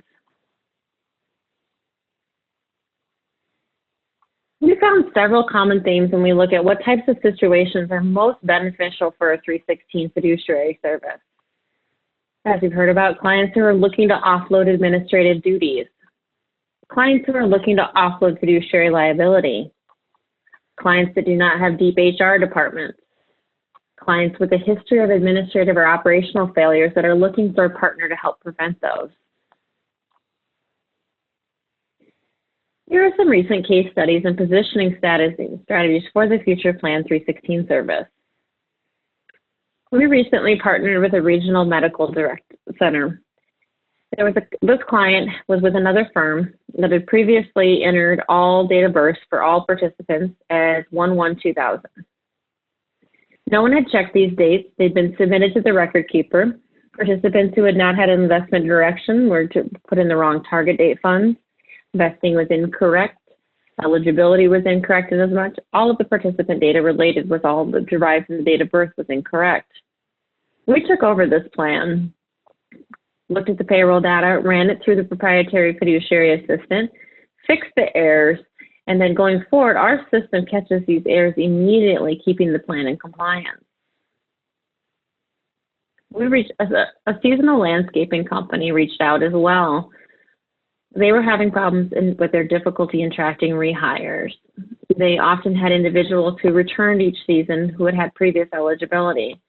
We were able to set up the software and their payroll system so that we would quickly identify the rehire, determining the eligibility for those individuals, and taking the necessary action, ensuring accuracy in the plan. The last one related to workload challenges was an understaffed HR team of a family-owned business of a husband and wife who were considering terminating the plan.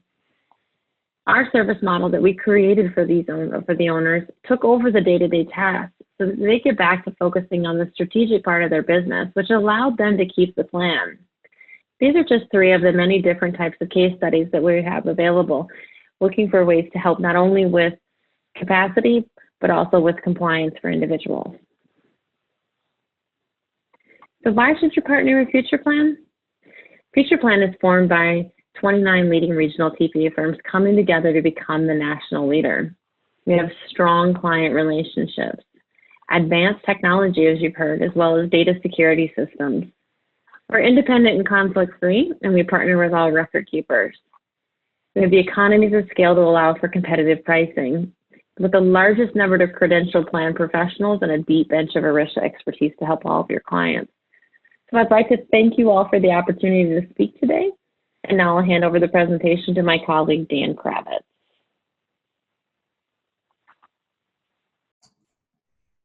Good afternoon, everybody. My name is Dan Kravitz, and I'm going to walk you through our presentation, the basics of cash balance plans.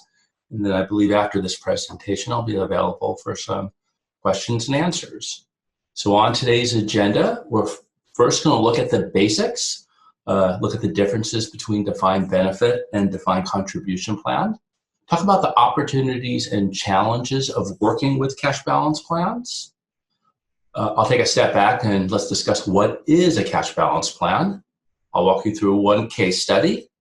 We'll review 3 sales tips, and last but not least, we'll discuss next steps.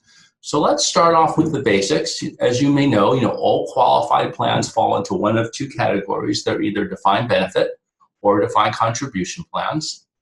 Defined contribution plans, a lot of us work with these programs. A lot of us work with 401k plans. They're great programs for participants to save for retirement, but there are contribution limits. There's 401k limits, and then when you bring in employer contributions, there's other limits that get you close to about annual contributions this year of approximately just under $60,000. There are deduction limits, and as you know, people have individual accounts in defined contribution plans where typically the participant is bearing the risk of the investments and making investment decisions by going online and picking from different investment options. Defined benefit plans work very different. There are traditional defined benefit plans and cash balance plans. Although there are no limits on the annual contribution that go in, there are limits on the pension that we're funding for on a participant by participant basis. There's different deduction limits, and unlike defined contribution plans, typically the employer bears the investment risk and participants do not have investment choice. One big difference between defined contribution plans and defined benefit plans is how much we're able to save for retirement on an annual basis.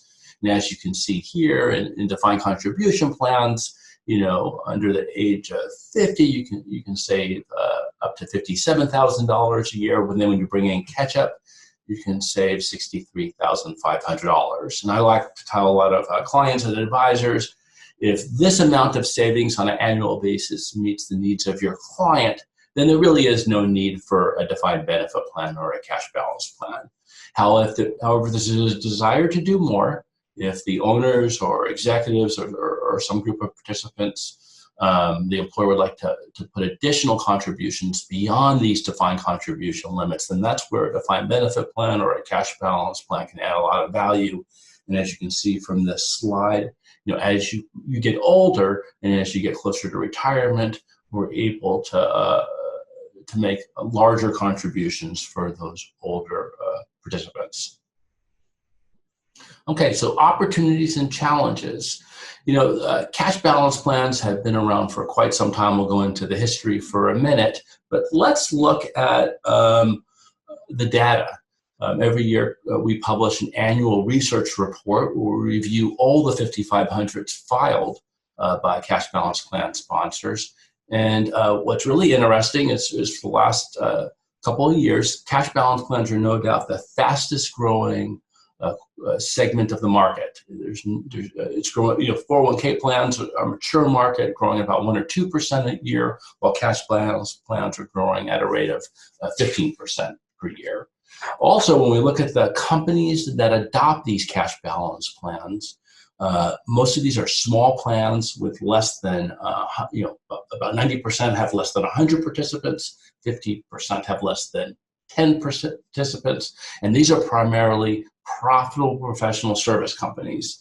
To get real specific, medical groups, law firms, they make up almost half of the cash balance plan sponsors. And then after that, it's accounting groups, financial service industry, accountants, architects, those types of companies typically are looking for ways to reduce their tax liability, increase their retirement savings, and they're the #1 consumers of these programs. And last but not least, when before 2010, almost all cash balance plans used the same investment protocol, the same interest crediting rate. That all changed when we got cash balance regulations. And now there's a lot more flexibility in terms of how you can invest these plans and what interest crediting rate you can use for cash balance plans. So the beauty of cash balance plans is they help business owners reduce their tax burden. What we find is, although these are retirement plans and help you accumulate money for retirement, the #1 reason why a lot of doctors and lawyers like these plans is they're looking to reduce their tax liability. A lot of our clients, get frustrated with the amount they're able to save in a 401k plan, and that's where a cash balance plan can allow that business owner or that doctor or lawyer to save a lot more. A lot of these small business owners, these doctors, lawyers, accountants, are concerned that they won't have enough money saved for retirement. They want to put away a lot more, and depending on their age, they can do so with a cash balance plan. And here's one example a 55-year-old, might have been told that the most they can save in a 401k plan due to 401k testing is no more than $20,000 a year. While when you bring in a cash balance plan, we might be able to get their annual contributions, closer to $270,000 a year. And also the beauty of saving in a cash balance plan, and I'll get into this later, is there's a way, it allows you to reduce your adjusted gross income and gives you access to some tax deductions that you wouldn't have access to otherwise. So what exactly is a cash balance plan? Well, as I said earlier, there are two types of qualified plans: defined contribution plans and defined benefit plans. The beauty of a cash balance plan, it's a hybrid of the two. In fact, in the regulations, they refer to them as hybrid plans. They're defined benefit plans with characteristics of a defined contribution plan. Like a defined contribution plan, participants have account balances. Those account balances are portable. When a participant leaves, they can roll over their cash balance account, to an IRA or to a 401k plan and continue the tax deferral. And also, the reason why a lot of doctors love these plans is they're ERISA plans, and therefore those accounts are creditor protected. Unlike a 401k plan, in a cash balance plan, technically the decision of how the money is invested, as well as the amount of the contribution, is not an employee election, it's an employer decision. The cash balance plans are flexible, but not nearly as flexible as a 401k profit sharing plan. And the beauty of 401k plans is each participant typically can go online and make individual investment choices. That's not true in a cash balance plan. So like I said earlier, the employer makes the contributions. These are technically corporate contributions. The contributions are somewhat fixed. It's not as flexible. We write the amount of the contributions into a legal document, and in order to change those amounts, it requires a plan amendment. And last but not least, unlike a 401k plan, the investments are pooled and trustee directed.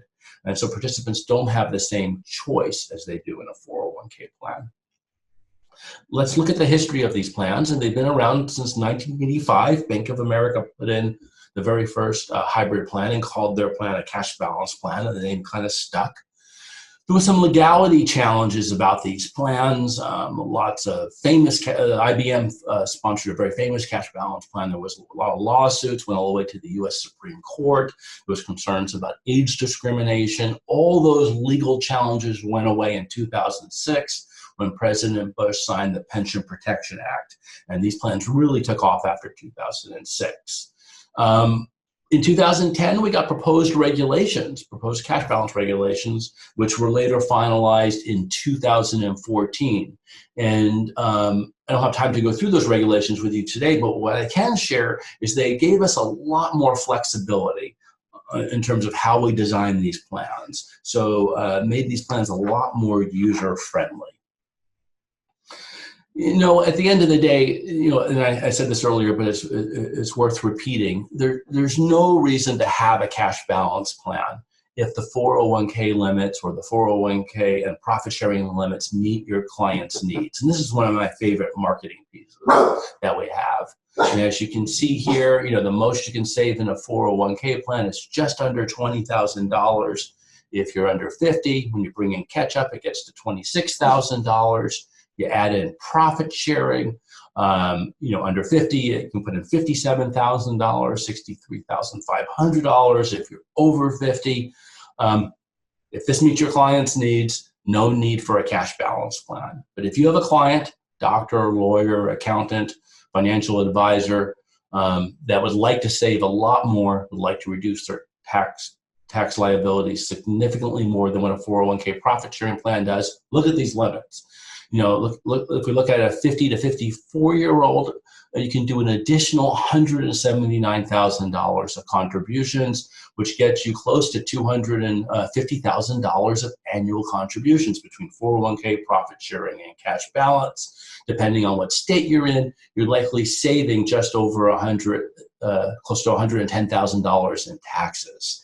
So, for the right business owner, the right client, these programs add a tremendous amount of value.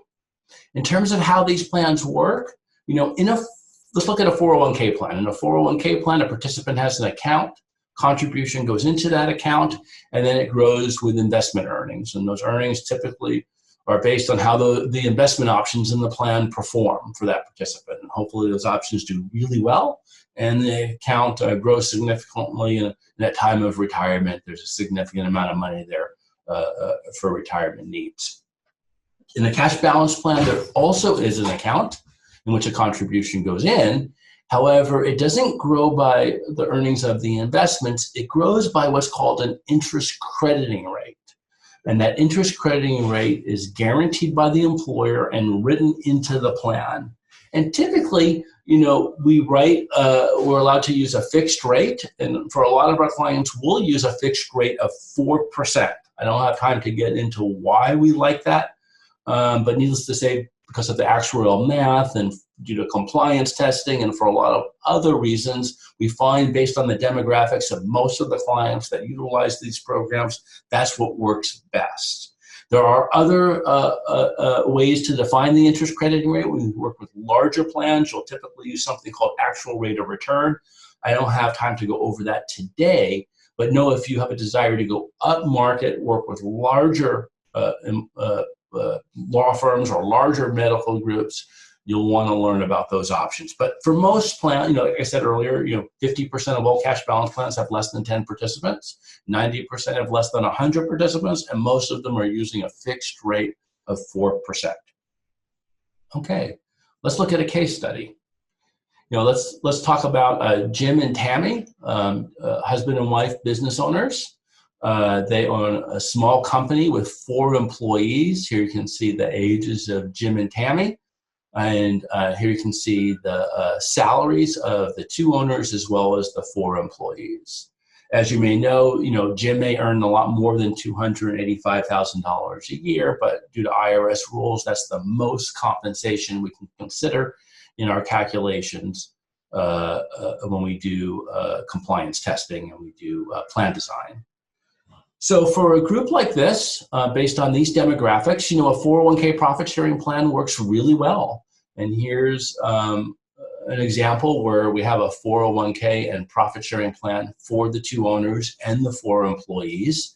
And as you can see here, Jim and Tammy can contribute up to the 401k maximum of $26,000 a year. And that includes the catch-up. The employees can contribute as well. We don't reflect their amounts here because it doesn't affect the costs of the program. And then we can make a profit sharing contribution for the 2 owners as well. We put in the maximum amount of profit sharing plan for Jim, a little less for Tammy because her compensation doesn't support the maximums. And then in order to pass IRS testing, we have to make a contribution of 5% of pay for the 4 employees. 5% is a sort of a magic number. It's what we call a gateway amount in terms of how much we have to contribute to allow for these large contributions for the 2 owners. No, this works really well due to the demographics of the employees. If you look at the ages, we have 2 employees, Ryan and Jessica, that are younger than the 2 owners. And that's what allows us to create this disparity of contributions, a 5% of pay contribution for the employees and a much larger contribution for the employer. Just know if these demographics were very different, if all the employees were older than Jim and Tammy, then we would not likely be able we'd have to likely put in more than 5% of pay for the staff. But here we only put in 5%, and this works great. And this is a very common 401k profit sharing plan design. But what if Jim and Tammy would like to do more? They're having a really good year this year. Despite of what's going on, their business is doing quite well and they'd like to contribute more. Well, you can add a cash balance plan, and we can't put in the maximums when we're only contributing 5% of pay for the employees, but we can put in another $100,000 for Jim and Tammy. And in order to do this, all we have to do is make a $700 contribution for each employee. So at a very de minimis cost, almost nothing, with the existing 5% of pay contribution to the staff, we can almost more than double the contributions for the 2 owners. We can get another $100,000 in there for Jim and Tammy. Jim and Tammy only put in $700 for each employee. So when we add it all up, we're putting in just under $200,000 in there for the two owners. When you bring in the 5% of pay plus the $700 for the 4 employees, you're putting in $10,000. And when you look at the total contribution going into the overall program, 95% is going in for the owners. This is a great program. We've doubled, using a cash balance plan, we've doubled the retirement savings for the 2 owners, and the additional cost was just under $3,000. This is great. It meets the needs of the owners at a very de minimis cost, and an advisor that would bring the solution to the client oftentimes would be considered a hero to that client in terms of helping him or her reduce their tax liability at a very small cost. But what if the owners would like to contribute more? Well, that is definitely possible, and oftentimes we get asked that. Let's say they would like to contribute closer to the IRS maximums. Well, look at this. We could definitely dramatically increase the contributions for our owners. And we could do a contribution for Jim, who's, as you can see, has the maximum salary. He's also 61 years old, and we can get him, instead of a $50,000 cash balance contribution, we can get him close to a $280,000 cash balance contribution. Tammy, a little younger, she's not drawing the large salary that Jim is, so her cash balance contribution doesn't increase much more than the $50,000 we originally had, but we're able to increase it a little bit. And now, instead of just under $200,000 of contributions, Jim and Tammy are saving, close to just a little over $436,000. Now, in order to do this, we have to increase the contributions for those 4 employees. And so another magic number in my world is 7.5% of pay. That's the gateway, what we call the gateway contribution amount that we have to contribute when we do the maximum cash balance for highly compensated employees. And in this case, all we need is an additional 2.5% of pay, right? 5% plus 2.5% is 7.5%. Profit sharing for those 4 employees allows us to contribute these much larger cash balance contributions for the owners. The cash balance contribution to the 4 employee remains unchanged. It's still only $700, but because we're doing what's called combined testing, this larger profit sharing contribution allows us to make these really large contributions to the 2 owners. Now, I'll share with you if the demographics were different. If all 4 employees were older than the 2 owners, this would not work nearly as well, and we would likely have to contribute a lot more than 7.5% of pay. But because Jessica and Ryan are younger than Jim and Tammy, this works quite well. And so when it's all said and done, we're now driving 97% of the $450,000 going into this program to the 2 owners at really a very de minimis additional cost. That 2.5% of pay really didn't cost much for those 4 employees. So we're likely saving, depending on what state you're in, just over $200,000 in taxes, and we're helping both the owners and the employees save a lot more for retirement. This is kind of nirvana in the cash balance world. This is a great program, well designed.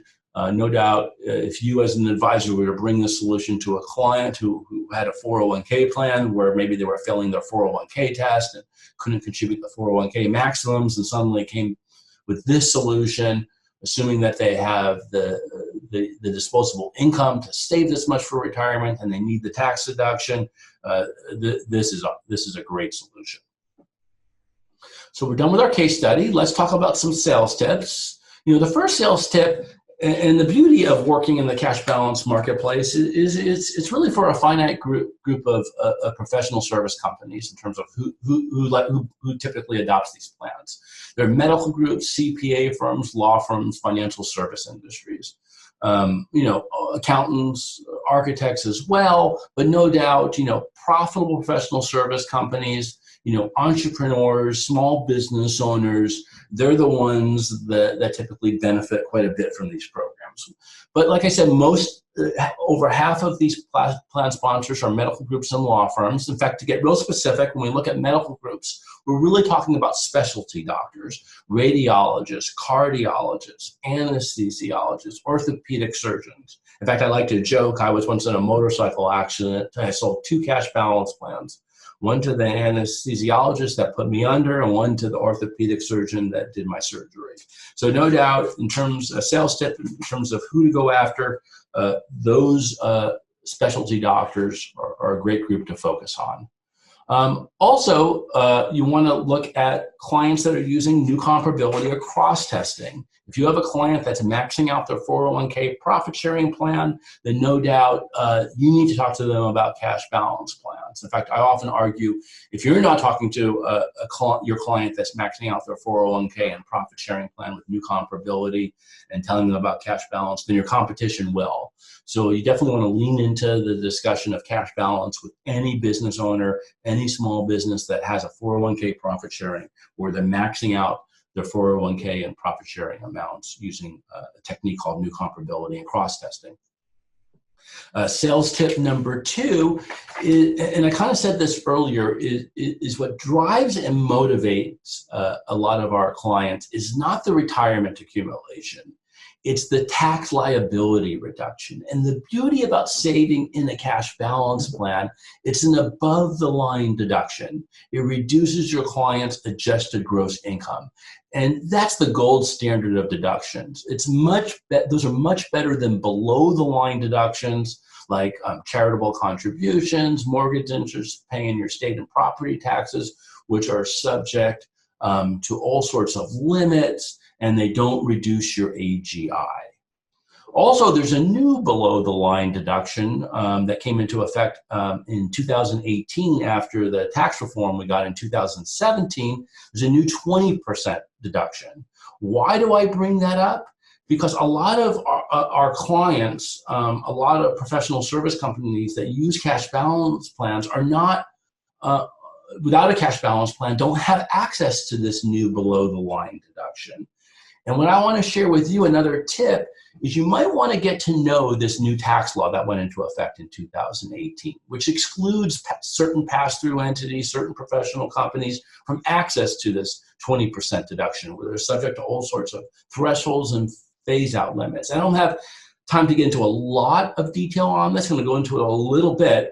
There's a webcast I did where I did 1 hour on this on our website, cashbalancedesign.com, where you might want to take a look at this. But you can use cash balance plans to help your client get access to this new 20% deduction that they wouldn't have access to otherwise. Just real quickly, there are certain business owners of pass-through entities like those specialty doctors and law firms that when their taxable income is above $415,000, assuming they're married, filing a joint tax return, will not have access to this deduction.